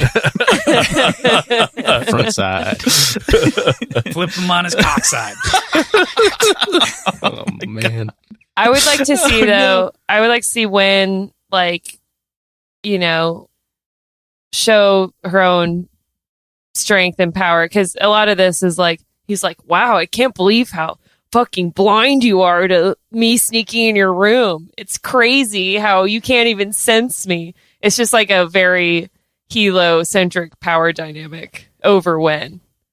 it's also there's something here too about like Hilo's kind of commitment as like a Jade, as a Greenbone, because he has those studs embedded as it's described in chapter 2, that it's like he's not just wearing them, they're like a part of him. Mm-hmm. And so there is this difference between the two where like he mentions that like he's been with many women and like whatever else, but there's something special about the fact that like she doesn't have that same sort of lust or desire that sometimes this proximity to Jade gives, which makes it feel Lets her real. lick them, Yeah. which is weird. I mean, that could be a turn on. I don't know. I'm not some kind of Superman, but a little bit of kryptonite in the bedroom could be a fun thing. I don't know. Not if you're into Superman. Right. Kill the mood real quick. I mean, maybe not. It doesn't like kill you. It just like saps you and makes you a real person. It's like, oh fuck, I can't like, oh no, I can't shove you. I don't know. Fuck. Here we are. Whoa. Now we're here. What, Hey Cross? now. What do you mean by that? What? Sorry. Cut. Yeah. There's so much that's actually exposed here in a genuine character format, though, and like the pillow talk, so to speak. Did we have other thoughts on like what comes up during this conversation? And like the relative... So we talk, I should say, let me correct myself just a little bit here. The Torch of Keikon focuses in on a relationship between two characters, Lon and his grandfather. And it's kind of an intimate thing, even though it's like they're butting heads. This is juxtaposed as another intimate chapter, but it's a much more intertwined relationship, of course. And so you have like this other aspect to an honesty, where in the previous chapter we were dealing with a lot of butting heads. What do you make of the honesty of Hilo here versus otherwise? Do you think he's being honest to begin with? I mean, I appear to have rambled. Yes, I think he is, but I think he's just so self-centered that honesty like isn't vulnerability. It's just what, like, he's just being open. That was my read as well. I just feel like he's so full of himself that he doesn't really care what he's saying. Like, he doesn't see her as having any influence or being able to use any of this information in any way. And he doesn't value, like, he just values like power and that kind of stuff. And so she's a stone eye and she can't even use Jade. And so he's like, he doesn't care. And that's kind of how I see Hilo in these moments. Aaron, do you have anything to add? I think No, I've said it. Okay. So, Cross is being very nice to Hilo. I see this as like Wen is basically his urchin that lives in the tower that he comes to whenever he wants to come. so given all three of your perspective, what do you make of Mate's interest, and not only in how her family is perceived within the clan, but in clan business as a whole? Well, they're like, I'm trying to remember, but they were like, seems like they were kind of dishonored, and then they're trying to get their honor back as a family. Is that correct? Yeah. A fair read. Okay. Maybe she's a plant. Her brothers put her up to it. That's an interesting thought. I like that avenue. To me, I don't think the makes are that complicated though. They seem like very straightforward characters. So whether they would be up to something, I don't know. Maybe. I could see that though. I like it. We could be infiltrating the Kaul clan a little bit, the No Peak group, and they could be some agents for the Mountain clan. I like that. Oh, you think they work for Mountain now? Not everyone can work for Mountain. Maybe. Ben thinks that everyone is a traitor. That's what I I'm don't hearing. think. I think. I think Wasn't they're. there something like they I had? think the makes are no peak through and through, but maybe they they want their family to rise in rank, like you were saying, within the no peak zone. Wasn't there something with like a connection between them and Mountain? The makes? Yeah, you're thinking about That they're Andon. trying to rectify? Like, is that what I'm thinking? Yeah. Yep, that's what I'm thinking. I was still under the impression until we started recording this that this was his wife. So I thought this was a much more like, I really did. Yeah, like, no, I don't know it's why okay. I thought that, but like it makes for a very different dynamic thinking about it, with it not being like a bonded relationship in that sense. So I like Aaron's take of she's a plant of some sort. I'm willing to follow that thread. Gives her a little more depth.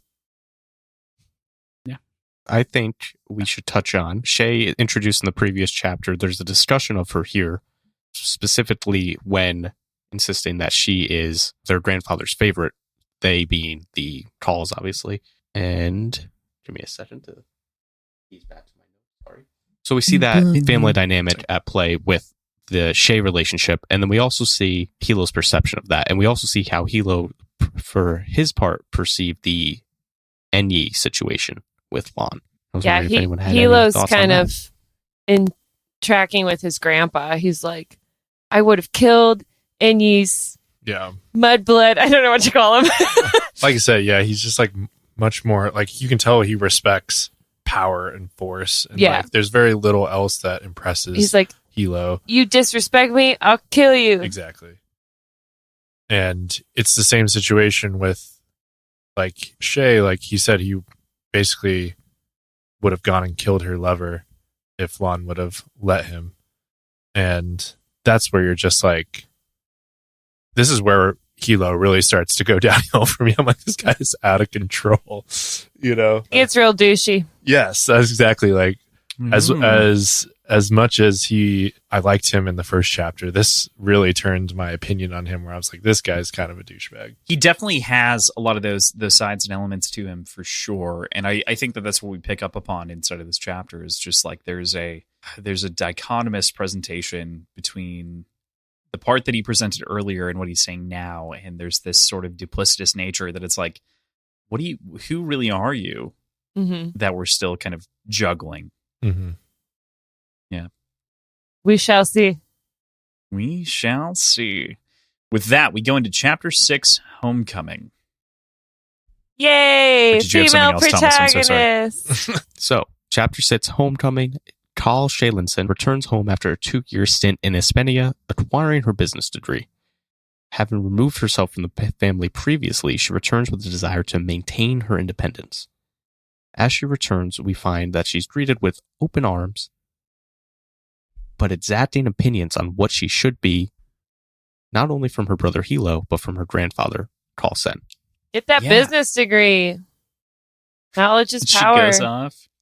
She was an extremely interesting character for me. I'm very much interested in her journey, especially with how singular she seems like as a person who has clearly had experiences with Jade and like knows how to use it, but walked away from it and doesn't want it back. That's a perspective that seems very rare in this world. Like, I don't think there's a lot of people that we're going to meet that have that type of life experience. So I think I don't know what her role is going to be. Like, I don't know how she fits into this story and what it becomes, but that's something where this is a character I immediately latched onto and wanted to follow. She has this angle of sobriety, like off the bat. if this nation that we're dealing with is sort of a stand-in for or a conglomeration of a lot of Asian countries, Hispania feels like a stand-in for the West in general. And I mean, obviously, particularly America, with the sort of melting pot of cultures and sort of the focus on consumerism and business. I don't know if everybody else felt the same way, but that Definitely. was my immediate. And like they talk about her wearing a tight dress, and she's like self-conscious about that she looks Espenian, and then people don't even recognize her, even though she's probably the most famous woman in town when she comes back. I also loved her story arc, because then we start on the island, but through Shay, we start to see further out. We start to go across the bay or ocean. There's no world map. I need a bigger map. There is a map. You kind of get a map. You get a You sense. get the dinosaur of, map, Island, Yeah. but then you don't. You get the where's Pokemon map. You don't see Espenia. I looked for it. Right. You don't quite get it. You're like, okay, so all the Jade then you start learning is on this island, and this is where the Kekanese are. So Espenia, they don't even like know what her powers would be, and she's just like a foreigner to them the whole time she's there. So you start to get even a greater sense of what the world is like. Yeah, there's this large assumption of like what she is and what she could be.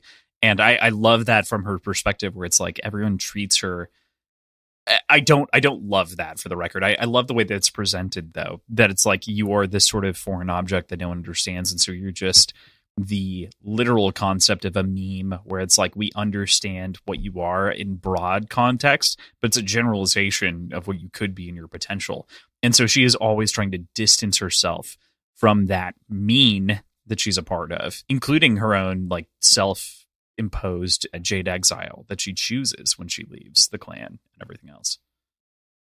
She seems very much cut from the same cloth as Lon. And so I'm interested to see their relationship and how that develops, and like how she's going to help him. I think that since they are cut from the same cloth, it's this interesting dichotomy between Lon has a sense of duty. He's the oldest child, like he is supposed to be the leader. And then she gets this younger child, and so she kind of is able to maybe make her own path a little more in a way that Lon never felt like he could. And I think that he admires that about her. And I really liked their interactions with each other. And so that's something where I think as far as the family dynamic, it seems like Grandpa and Hilo kind of on one side and Lon and Shay on the other side. Mm-hmm. So it'll be interesting to see that pathway forward for the Kaul clan. There's almost these sides that are like, this is a real family, and this is what family is meant to be. Like, this is what our family is. Yeah. There's that sort of dichotomy going on between those two sides that you painted there. And then when Shay returns, she is kind of coming back with her tail between her legs. So right now we're seeing her as ashamed and trying to keep her head down, trying not to make ripples. But I assume she'll probably get her Jade back and then become... Do you think she's going to get her Jade back? I think... Is that a good thing? I think girl's got to get her Jade back. Maybe she's like, the leader they need. Is she the baby, or is Hilo the baby? She's the baby. Okay. Hilo and her are within... They're like Irish siblings. Twins, yeah. They're within the same year. Yeah. Twins. Yeah. Irish twins. Sorry. Yeah, I think 11 months apart is what it said. Which is fucking wild that anybody, like, I know that happens. Yep. But why? Right. All of my siblings distinctly have a year and a half between each other. It's like there are 5 of us, but it's like there's a full, there's a time frame. PJ, you should know this. You can still get pregnant when you're breastfeeding. That's why it happens. Wow, wasn't expecting that. PJ, you breastfeed? I just want him to be safe. I could get pregnant. Be safe, PJ. Be safe. Oh man, You're gonna jump at someone was saying something. Oh, dear God. Oh my God. Okay. So there's so much here that I love about Shay's perspective. And I do definitely want to talk about when she finally makes it back to the family. She's welcomed in by Lon, of course. And there's sort of this nice coming home moment that feels like there's a lot less expectation on her from Lon. And we just sort of graduate levels of expectation as we move through the chapter. If like Lon is like, I'm happy to have my sister back. Grandpa's like, you should be wearing Jade, but I'm glad you're back. I can deal with you this way. You're not dating that fuck, right?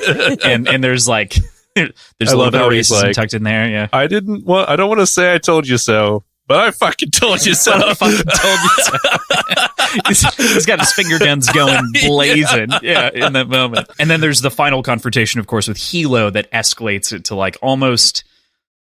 He is still willing to like deal with the fact that she doesn't want to be a part of the clan, but he is firmly of the mind of like, why are you back if you're not? And so there's an interesting, there's a lot that goes on inside of that space. So I want to explore those three stages. Yeah, basically. But those three stages, I think, are basically the juxtaposition of the chapter. That's very well put. Yeah, I like that organization of that. That's a good three rats. Yeah. Our three rats. Wow. I think the conversation with Hilo takes a weird turn that she points out pretty explicitly, but figured we could comment on here. He is asserting that he forgives her for her transgressions when like she feels the one that's been wronged, and that makes for a really complicated and frustrating interaction between the two of them. And it's not just that, it's also that grandfather feels the same way. So again, you talked, Ben, earlier about these sides, and that even further extends the edges, right? Where it's like Hilo and Sennington are on the same side, and Lon is totally with Shay on the other side, where it's like, I love you, and I love you no matter what. And the other two are like, I conditionally appreciate you. Like, I'll take you in, but otherwise... Just no more Espenians. Yeah. God damn it. But I would disagree with some of that. I do too, for the record. This is an extreme perspective. Yeah. There's not a lot of nuance in that space, like, but yeah. Hilo, I get the impression, loves his family indiscriminately, but might not like them indiscriminately. Like he has a very old-fashioned sense of what the Greenbones places in society and duty and all that, which is why I think he comes down on the side of his grandfather with the Shay situation and had definitely. We didn't round out the very end of this, which is the fact that Shay doesn't choose to stay with the family because she does have that sense of independence, and she instead lies to both her grandfather and to Hilo that she's searching for a place to live yet, while she's still in a hotel and she's kind of calling around. So there's this sort of, again, I've used the term duplicitous a number of times in this episode, but she is lying to save her own face because she does want to be entirely independent and no longer reliant upon the family name and the family connections, and is even dismissive of the term call gen when it's given to her as the sort of term of respect by members of the No Peak clan. Not to be too modern, but she doesn't want to be a Nepo baby. Basically, entirely. Yeah. And she's that makes me like separate her. herself. Yeah. No, she is very likable. Yeah, I like Shay a lot. Even though she's kind of coming back ashamed, like with her tail between her legs, she still has some pride and like wants to make her own place. So I that really makes me respect her. I feel like and she has from Grandpa saying like he can't look at her without her Jade on. Like it's shameful for someone a Greenbone to not have Jade on. You know, right? And that kind of family pressure, we all know that. Like even in our own lives is something we can all relate to. Is like that's tough. That's a tough piece of being a child and dealing with family members and especially parents, and in this case a grandparent, but was basically her dad from what it sounded like. That we all know that's like you never want to disappoint a parent or let them down, but at the same time you have to balance that with living your own life and following your own sense of self. So I think that makes her extremely relatable, and that's why I like her a lot. It's this like it's this line between heritage and legacy that you're like threading constantly, which is this idea of like, what did I have and what am I going to leave? And I think that's what's so well illustrated, even in these early chapters, is like there's something before and there's something that I'm going to be responsible for in post. And then her leaving town too, I think taught her a huge lesson, which was she was obstinate and was like, I can make it on my own, and then realized that without Men are trash. she realized quickly, like without her family name meaning anything and being a foreigner in Espenia, like actually she, couldn't make it on her own. She gave up. So I think that'll give her more stamina and resilience for whatever is coming. Also from her experience in Espenia, we get a nice little roll credits moment here where it's revealed that the foreigners refer to Janloon as Jade City.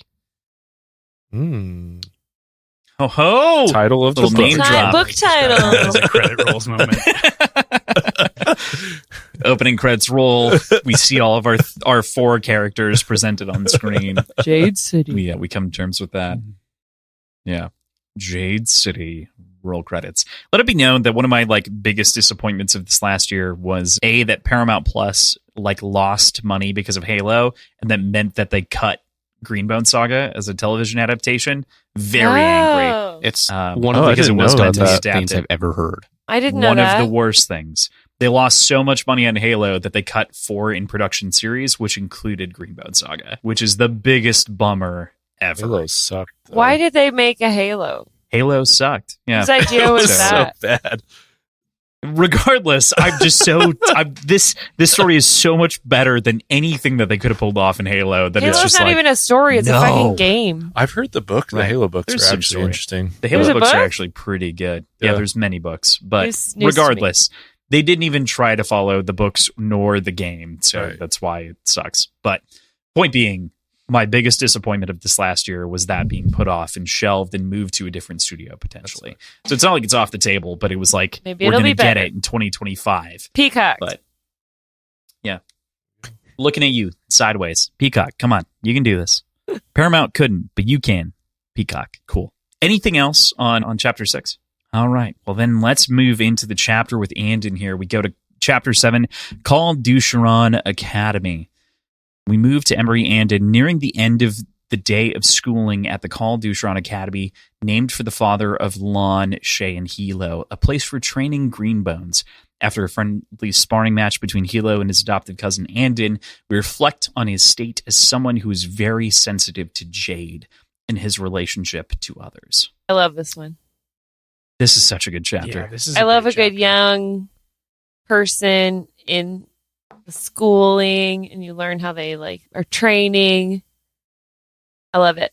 Oh yeah, there's a lot of good stuff in here. We get the information about the Jade, like I guess. The strength and heat. Yeah, and what are they? I guess we hot have it on our bricks. notes here. Disciplines, like the little skill sets Yeah. that they can use as a Jade person. It's like, oh, okay, that's interesting, and you get little information about that. And then Yeah. you get Andon, who's Strength. like very powerful, but trying to like hide it because he wants to fit in. He doesn't want to cause a scene.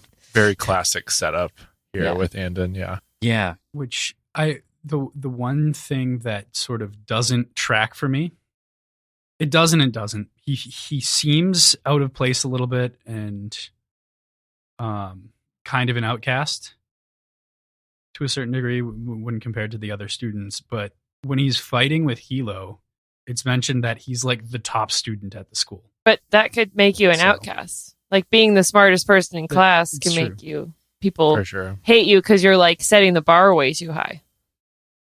And he's like, Which I think we Just also... the way he presented himself to the instructor made him feel, to me at least, like he was lagging behind, like he needed extra help or something. Man, that's I don't so really? interesting because I feel like it's more diminutive, where he is taking a second to like step down from this place of like he feels better than his fellow classmates, where he's almost downplaying his advantages. That's how I got it. yeah, Yeah. that's kind of how I interpret it as well. And then he's also mixed race, like so that's kind of like a reason why he's a little bit of an outcast as well. And he chooses to use not his mother's name, which is well known, but he like chooses to have a more foreign sounding name of Emery because of the jade sickness that plagues his mother's family name. Yeah, and the exchange with Andon and his instructor, and as we see his place, it gives us a wider view into Tetanese culture as well, where he touches on that it's gauche to like brag and how he downplays his ability with the Brit, like my Brits were thinner. It's just another piece of that world building that comes naturally and makes the culture and the world feel so real. Is this where he and Hilo have the scuffle? Yeah, that does happen. But yeah, that does. This is before that.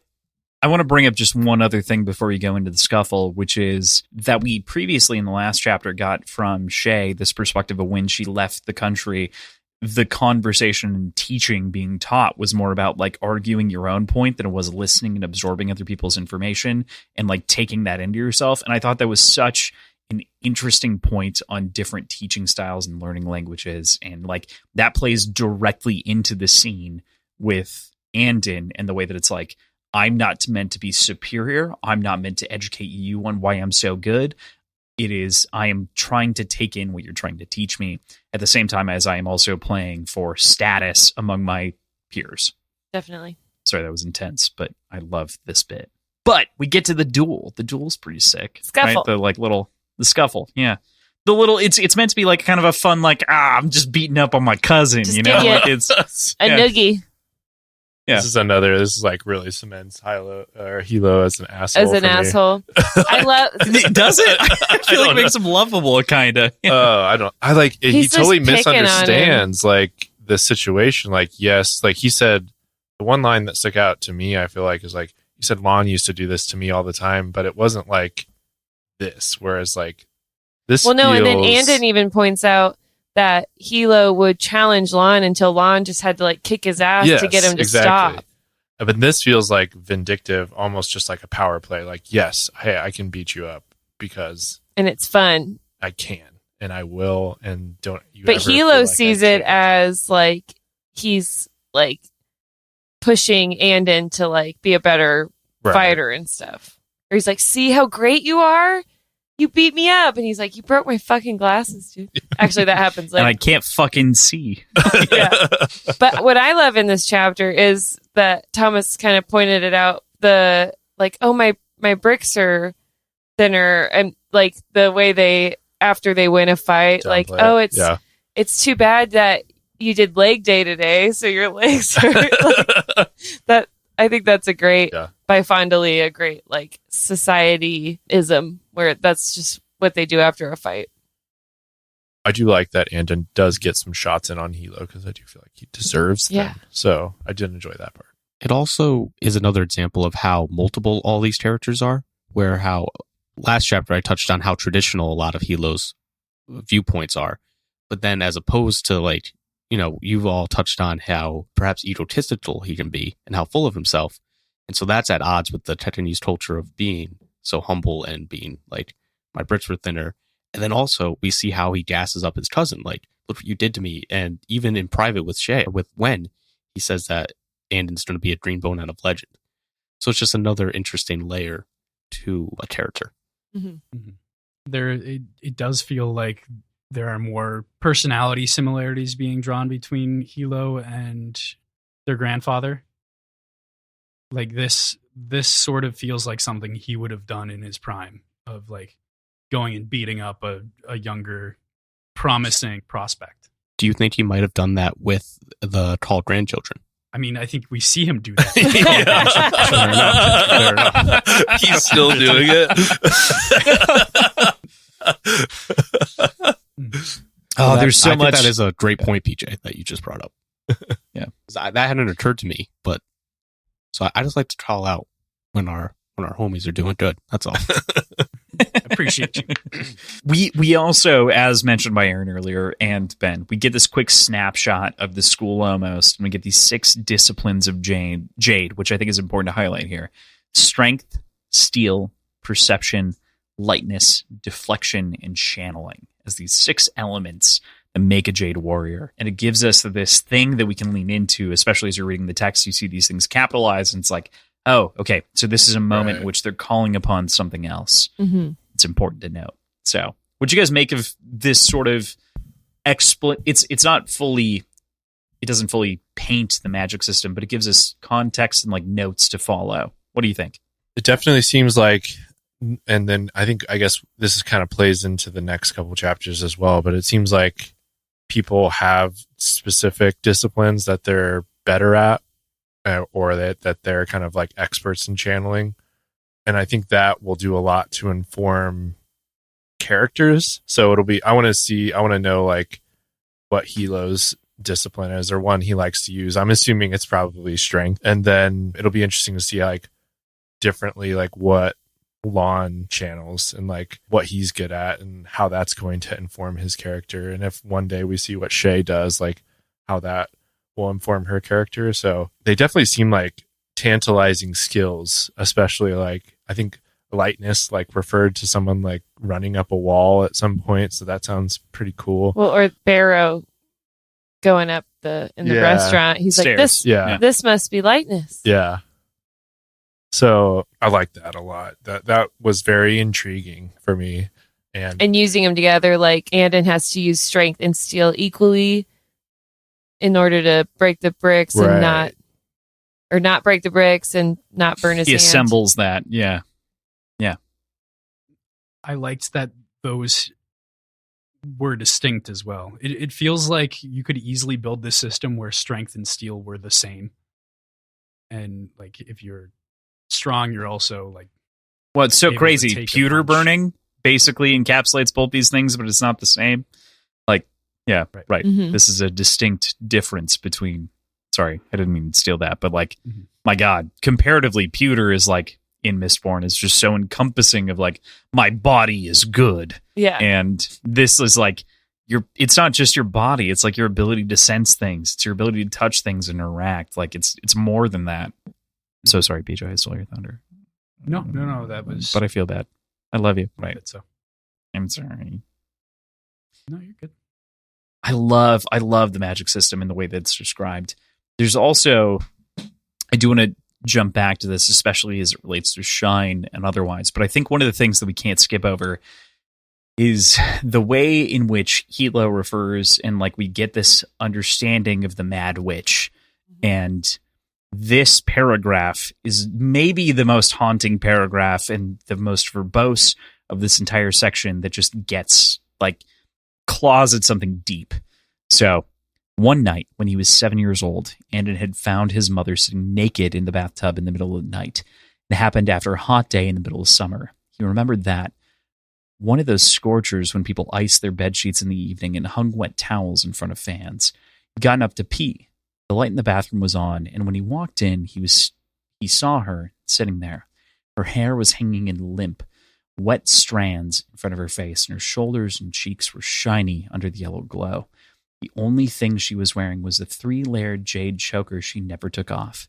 The bath was half full, the water pink with blood. Andon's ma looked up at him, and her expression blank and confused. And he saw that she held a cheese grater in her hand. The skin of her forearms was shredded, the flesh exposed like ground beef. Tough. Gross. Brutal. Brutal. It's pretty fucking brutal. But, Oh my God. and she's like, I'll go back to bed. Everything's fine. Yeah, and she just like I was just too itchy. Yeah, I just itchy. Couldn't sleep. I'm too itchy. And then now he has PTSD. Like he can't get up in the middle of the night.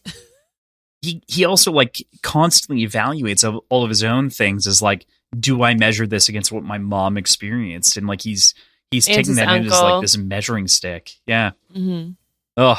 And then like Hilo comes and beats him up, and he's like, well, I don't want to be. There's just this mixed bag of like, who is Andon? What does he want to be? Right. And that plays in. especially when Hilo confronts him with sorry. Shine, you know, like that adds. And it like it also adds that element to him of like how he doesn't have confidence in himself really. So he's like, am I gonna turn into this? Like, do I need to be careful?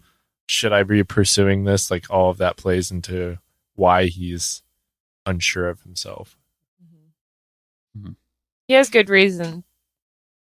If it's hereditary, the itchiness.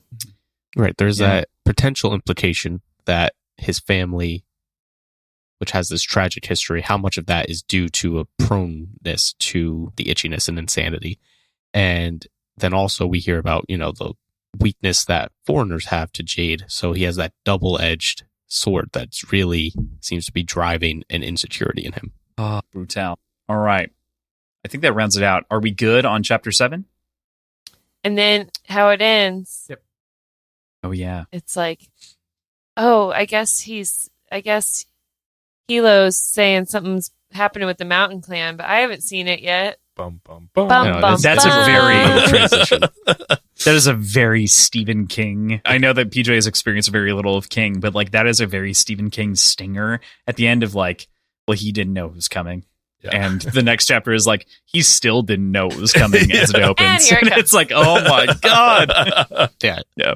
So we go into chapter 8, the boat day encounter. Andon and his friends celebrate boat day, enjoying a rare day off from their exacting schooling. Andon celebrates maybe a little too hard, as it turns out, and inadvertently wanders into a mountain-controlled part of town.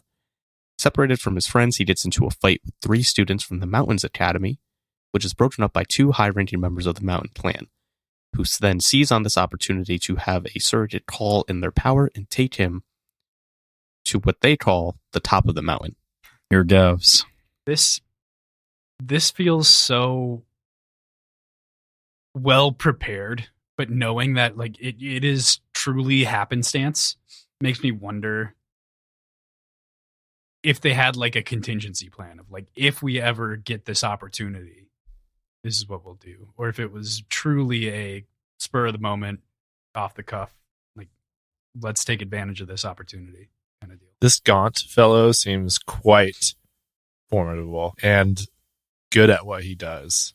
And so I feel like when he sees this opportunity, the plan forms quickly for him. But yeah, it is an interesting question, PJ. I would agree. Gaunt Ash is so fucking intimidating as a character. We'll get there in a second, but like, his scarred Jesus arms. Incredible introduction. There are few characters that are as terrifying. Also, what a fucking name. Yeah. God, Ash. You also see in the beginning of this chapter how there's not just like racism towards Aspenians and non-Kekanese, but obviously within these 2 clans, it runs down into the children even, where it's like, you can't be on our streets. You're not even going to buy anything. Very much gang situation. And it starts from the top down. It's like we can't be friends with anyone across the line. And then on that more zoomed in map, you see how intertwined the No Peak and Mountain Clans are, with some undisputed territory kind of in between. So it's just like a hotbed for conflict.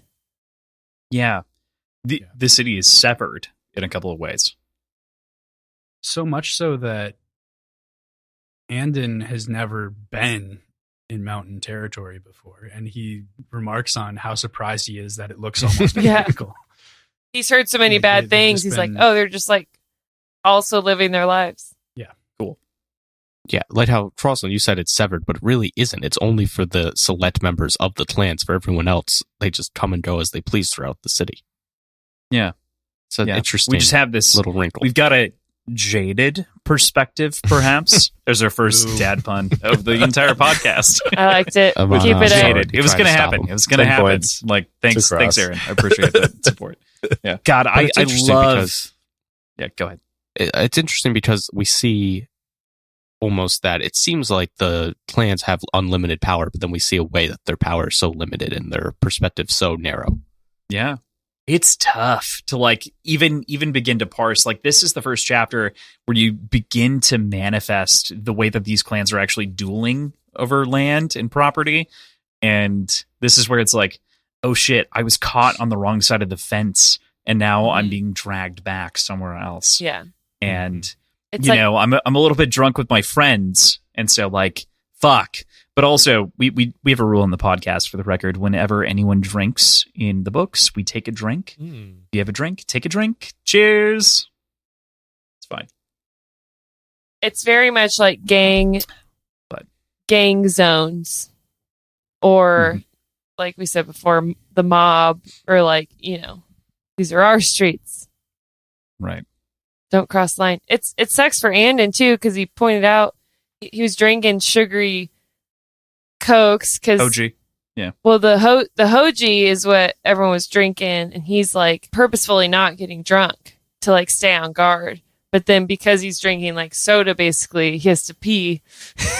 So he kind of like kicked himself in the nuts there, where he wasn't getting as drunk as his friends, but then still ended up alone on the wrong side of town. So he thought he was being smart.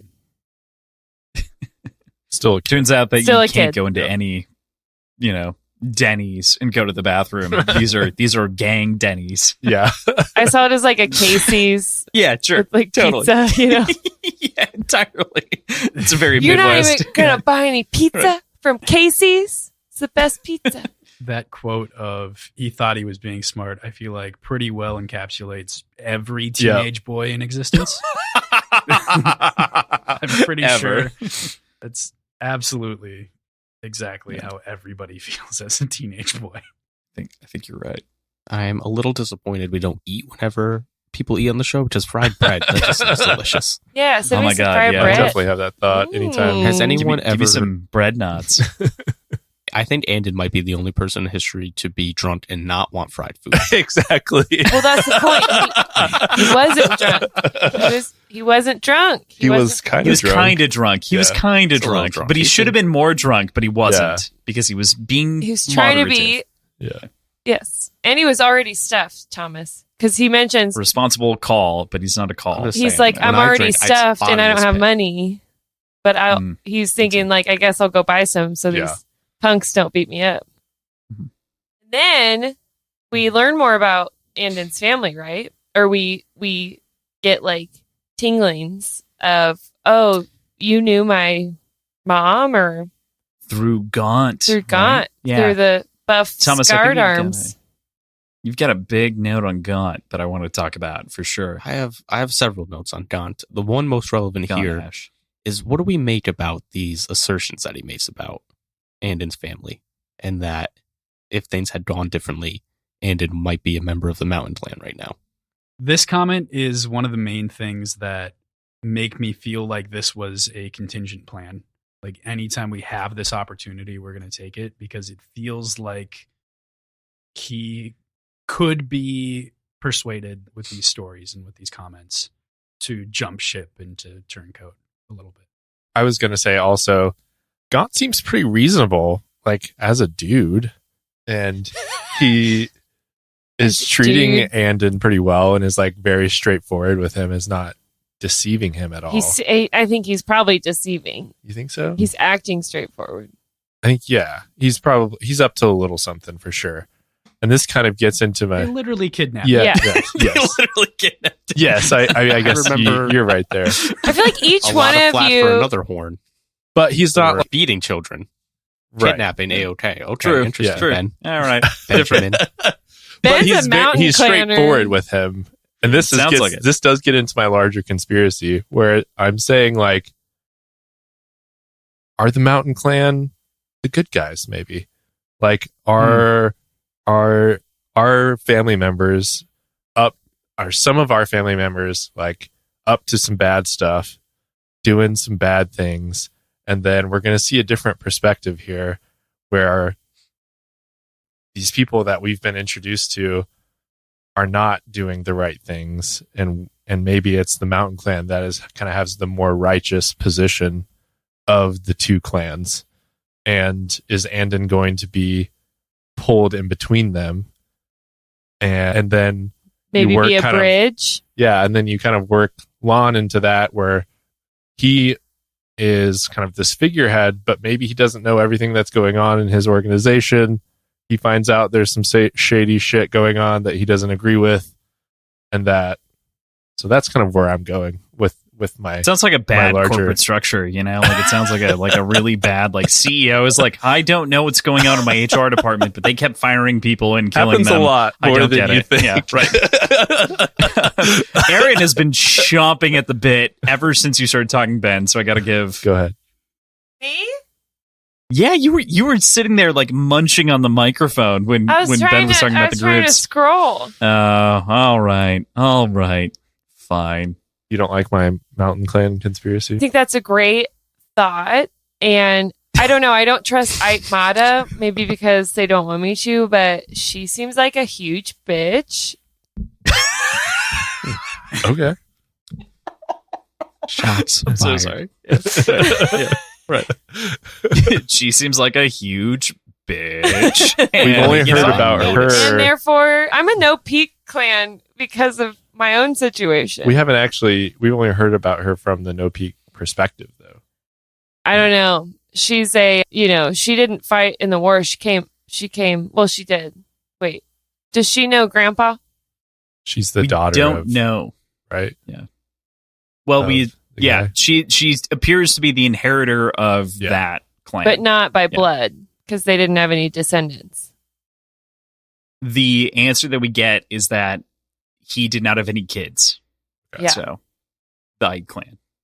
You're being suspicious, Cross. I'm not being suspicious. The I'm answering answer that questions we without get? providing additional context. What does that mean? It's We not. have a duty. It's the answer that we get right now, and See what we I have mean? a duty to So who is maintain the Aitmata? clan secrecy. So like, Now I'm suspicious we're about here, who she's related to. Because well, who my thought, isn't she related to? Do you want to come over to the conspiracy corner? Come on, sit well, down. I- Do you only wanna- do you because wanna Cross shuffle? is being not PJ is forthcoming. thing, Conspiracy I corner think. is growing. Fam, it's gonna get worse. I don't understand. Like, it's only gonna be worse from here. PJ, you're I up. think Andon is the true heir to the mountain. Nice. Ooh. Heard it here first, I folks. think that's Wow. where this is going. I like that, PJ. Very much in love with Alright. that theory. That's my new theory. You thought of it? Mhm. There's a lot of conspiracies going on, and I love it. Yeah, I like your guys' podcast because it just allows me to go deep and You can be deep into the irresponsible. conspiracy corner and make up all kinds of Deeply irresponsible.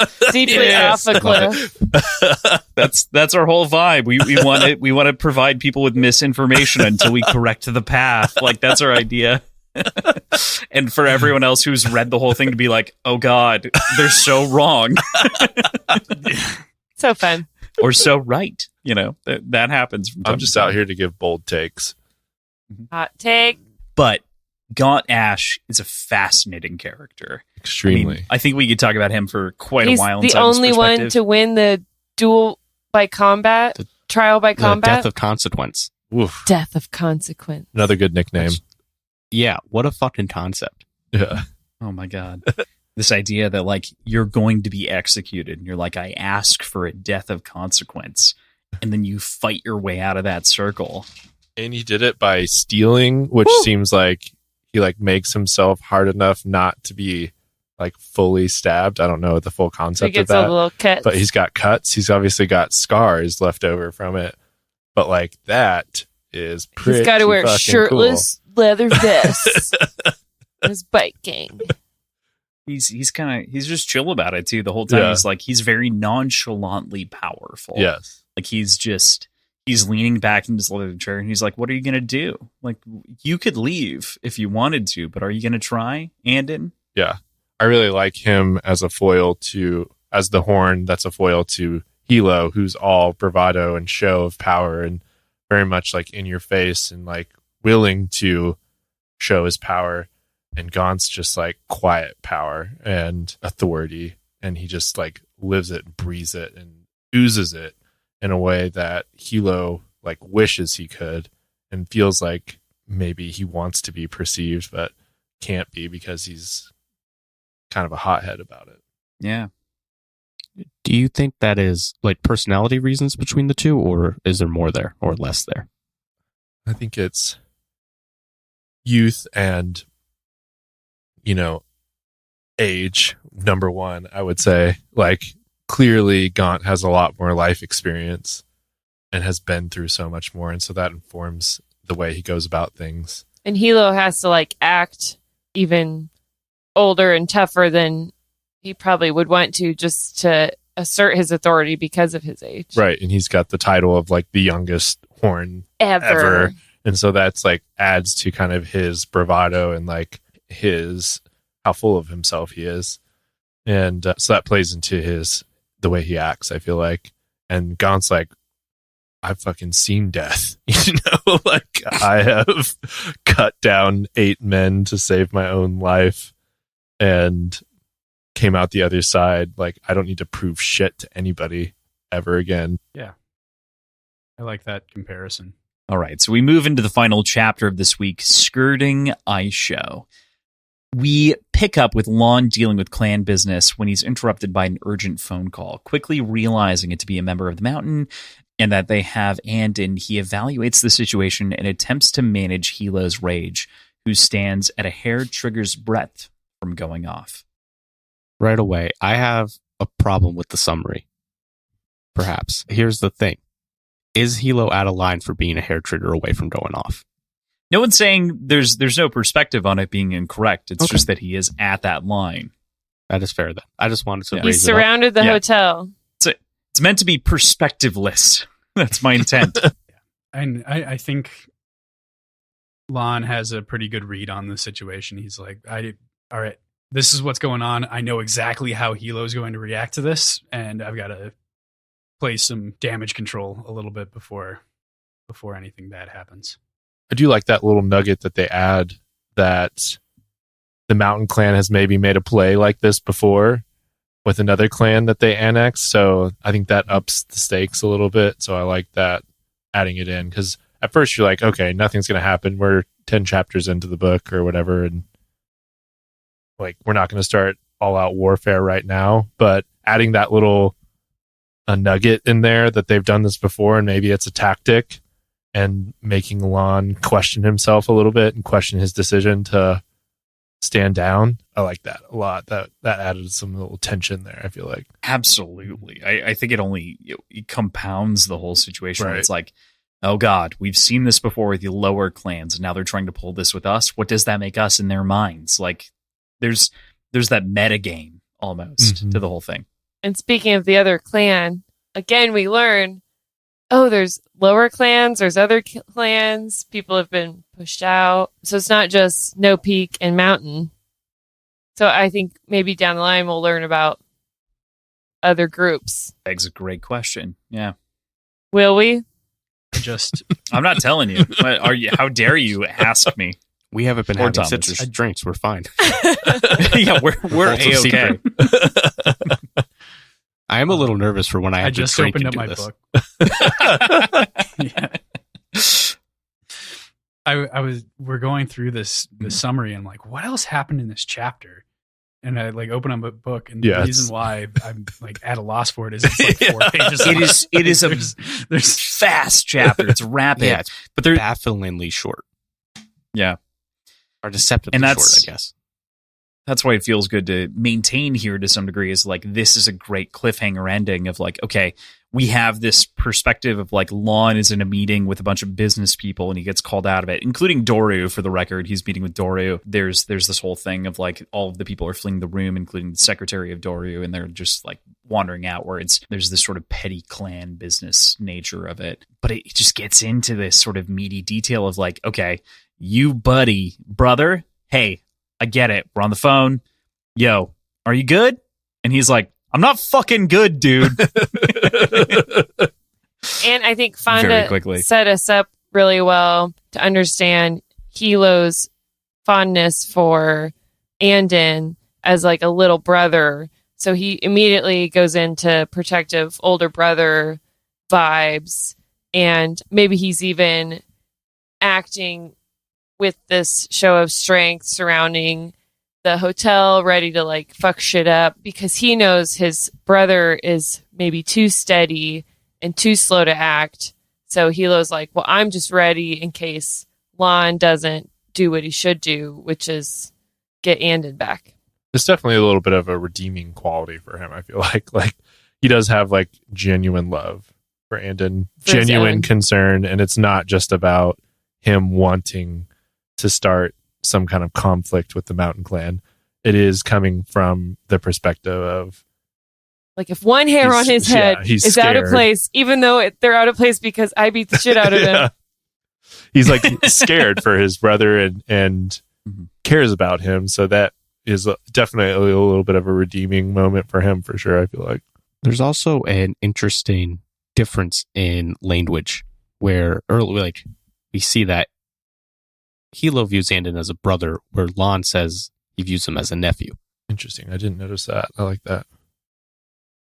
I think that makes Yeah. sense, though, because Lon is almost 20 years older than Mhm. Andon, Mhm. and Hilo is 9 Yeah, a decade. years older. So, like, I have an uncle that makes who's 3 years older, 3.5 years older than I am. So it's like I think of him as my older brother in the same context, even though I'm the oldest brother. He's my dad's youngest sibling by 2 decades plus a little bit of change. And so I feel that context, and I love this context because it does add something to that relationship, and I can relate immediately where it's like, oh, but you also feel that abstraction of distance from Lon, where like he is not quite as intimately involved with Andon, versus like even Shay is like given like, hey, go hang out with Andon, like from Hilo, like just go check out your cousin, like go hang out, and she might eventually, but Hilo has an intimate connection with Andon already, including calling out, for the record, we didn't talk about this in the last section, the fact that he's gay outright to his face, which Yeah. is like Little something bit of that an is kind of oversight like on our hidden. Yeah. We kind of skipped over that a little bit, but like the fact that there's also that conflict inside of him versus the perception outwardly of like what a Jade Warrior should be. And I'll say just for my part, when I was first reading, and I want to say, like, most of the time when I call something out, it is as like a first reader, not putting in anything else. But that was a redeeming aspect for me on my first read through, how he just didn't care that Andon was gay. nonchalant. Yeah, I like the way that was introduced, for sure. And the way Fonda has Hilo being like, it doesn't matter, like, just watch your Jade. You know, it kind of, you're like, okay, maybe their world is similar to ours, where being gay or being other in any way would make their life harder. So that's why Andon's like keeping it from his friends. It's still not a evolved society. But at the same time, his brother, you know, is willing to be like, hey, that's A-okay. Mhm. And like, I don't care. I do make no other judgment. I'm still going to beat the shit out of you and nuggy you into the dirt. Nuggy. And like brotherly advice, like Aaron was Nuggy. saying, like, watch your Jade. Yeah. Just like, you know, from experience. Whoever you're almost. sleeping with, make sure they're a stone eye. It's just like a little wink and a nudge, but you know, we don't necessarily know that. Bess wondering what will happen to Andon. He's sitting there waiting to talk to Aitmata, presumably, right? He's up at the top. Presumably. He's at the top of the mountain. Climb every mountain. Climbing. Anything else in chapter 9 in Skirting Aisho? the one thing that I found interesting was that they gave him exactly a 3-hour warning of when he's going to be released, as opposed to just keeping him for 3 hours and then letting him know when they're letting him go. Like, this gives them the opportunity potentially to retaliate. It just felt like a weird. It is a slight Interesting provocation, decision. for sure. That's so fascinating. I would have never taken that as a provocation. I would have taken that as a, like, if he's not out in 3 hours, I'm going to go off. Versus, like, it's more of a timer of, like, I will delay my bomb explosion of Hilo for 3 hours. And if you go any further than that, I'm going to go off. Then I'm letting the dogs Yeah. But they're giving themselves enough time to make some kind of impression Like, on Andon. Yeah. Uh-huh. be like, hey, by the way, we knew your mom. Right. Yeah, by the way, your family would have been welcome here. Your cheese-gratered mom would have been welcome here. Yes. What do we make of the concept of Aisho? That's like the like gang compact, right? I mean, it's kind of like their unwritten rules, I guess. The unwritten rules of baseball. You can't kill a Jadeless kid. Right. You can kidnap him, though. No one says you can't. Right. Yes, it's interesting to see that there are those kind of unwritten rules that tells you a lot about, I think, the setup of the clans and just like what this is about. This is some old school gang shit that they have respect for each other still, but there's certain lines you can't cross. But it is like Lon says at one point, this is very close to like crossing the line of Aisha. So it'll be interesting to see. Who wrote Aisha? I don't know. I'm not sure if there's like, is there like a contract? It's actually written out, or if it's just kind of a concept of like. Doesn't it say somewhere that their grandfather helped write it when they split from the One Mountain Society? Cool. Doesn't I feel like I remember something like that happening. I don't remember that, which is not to say there seems to be a vague definition, and so like right now we're still left in some vagaries of like where it came from, and I'm gonna leave this on like the note of like there's more to be defined here, of course, as naturally will happen, but there's something to pick up upon inside of the chapters we've seen so far. It definitely seems like it's going to be a concept that we learn more about. There's going to be more to that concept and how the story develops. Yeah, it's an intriguing start for sure. I still don't have a great grasp of where it's going, but I definitely want to find out, and I definitely am already attached to some of these characters and want to see what happens with them. So that's all you can really ask out of a good book, I feel like. I would love to hear who you're attached to of the characters. Definitely Lon, definitely Shay. Shay for me at the top, and then Andon. And then I like Andon too. Yeah. But I think I'm most interested in Lon, personally. That tracks. I just want more of Sampa. Good luck, Justice PJ. for Sampa. I felt like Sampa was like, I love the hut. I love Jabba. Like, fuck yeah, give me more Jabba. I felt like he was done dirty with all the round face descriptions. Yeah. Fucking idiot. Brutalized by Barrow's perspective of It like, kinda- this guy's a piece of shit. It reminded me of like Kip and Lightbringer. Oh yeah, Like, totally. That's Round actually a good face call. idiot. Doesn't know shit. Oh, you're so right. That was great. That's great. All right, Thomas, you had some closing thoughts, questions that you wanted to ask. I have some closing thoughts. All of you, besides Frost, would you want to be a Dreambone, given everything you know right now? Yes. Sign me up. Okay. I would like to have some permanent jewelry studded into my chest. Yeah, that sounds pretty fucking awesome. Let's do it. Yeah, I don't want to be left out of the magic system. That sounds so fucking cool. Expedient sounds boring. Okay. Fair enough. Why can't you two answer? You know too much. We know Yeah, everything. it feels better to ask you the question than it does for us to answer Okay. it. We'll get there. Okay. That's it. I had another one, but I feel like we covered it in the opening, sort of naturally. do. So I feel like closing this actually naturally with this question makes a lot of sense to me. And I would love to hear everyone's prediction on whose story this really is. This is Thomas's question, but at the same time, I want to re-ask it here of like, whose story do you think that this is in the end? I'll go first. Andon. You keep calling him Andy. Well, I mean, Hilo that's his calls him nickname. Andy. No. Yeah. It's because you're friends. Yeah, you feel friendly with him. You think it's Andy?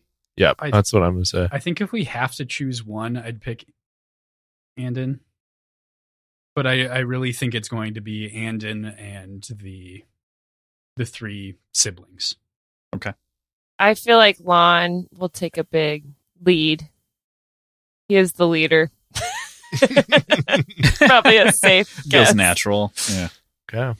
So we stand on Andy, Lon, and the siblings as groups. All right. Cool. Anything else? Anything else that you guys want to say to punctuate this first section? I'm excited to hear more. Yeah, looking forward to next week. Dope. Yeah. Next week looks like to everyone out there reading chapters 10 through 17. We're going to be reading chapters 10 through 17. So that's where we'll leave you for this week.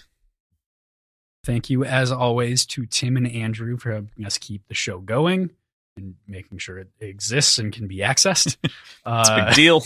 You can check out all the links in our show notes where you can find our schedule, Patreon, previous episodes, websites, social media accounts, all in one very convenient location. And let it be known that on each of these episodes, you will not only find our own links, but you also find links to Howler Pod, of which is an Atomic Pylon podcast. And I feel like we should just bite the bullet and like make High Key Obsessed an Atomic Pylon podcast. It feels like we should. I don't know. External discussions. We'll have external discussions. Set your price high, Thomas. It's intense. Not a negative glare, but it was a look of like, are you going to do that live? That's episode 3. Wait, next episode, but then the one after. Needless to say, you can find all of the associated podcasts, including everyone's socials, inside of our links for this. You can find us and everything else that's going on with us, Words Whiskey Pod on Twitter, Instagram, Reddit, wordsandwhiskeyshow@gmail.com, patreon.com/Words and Whiskey if you want to support this show and everything that we do for everyone else inside of Atomic Pylon, and t-shirts for our show are at TeePublic and howlerpod.com. We're taking over your website very soon, so like I don't want to, we're already in the midst of that. I still own so howlerpod.com. I know we have the IP login, so it's good. It's going to be converting. Well, you're not. I'm sorry, but it's coming. It's taking over. But we're very excited for everything to forthcome. You can of course check out Howlerpod and High Key Obsessed, as you should, at their respective locations on Instagram, Twitter, etc. You're just High Key Obsessed Pod, right? Podcast, crazy. Yeah. Podcast, yeah. High Key Obsessed Podcast, yeah. There used to be the underscores, but I took them out. Nice. And then it's Howlerpod. Yep. On Correct. all socials. Dope. Check them out there. You can follow us otherwise, and we'll see you next week. Bye. Bye. Bye. Thanks.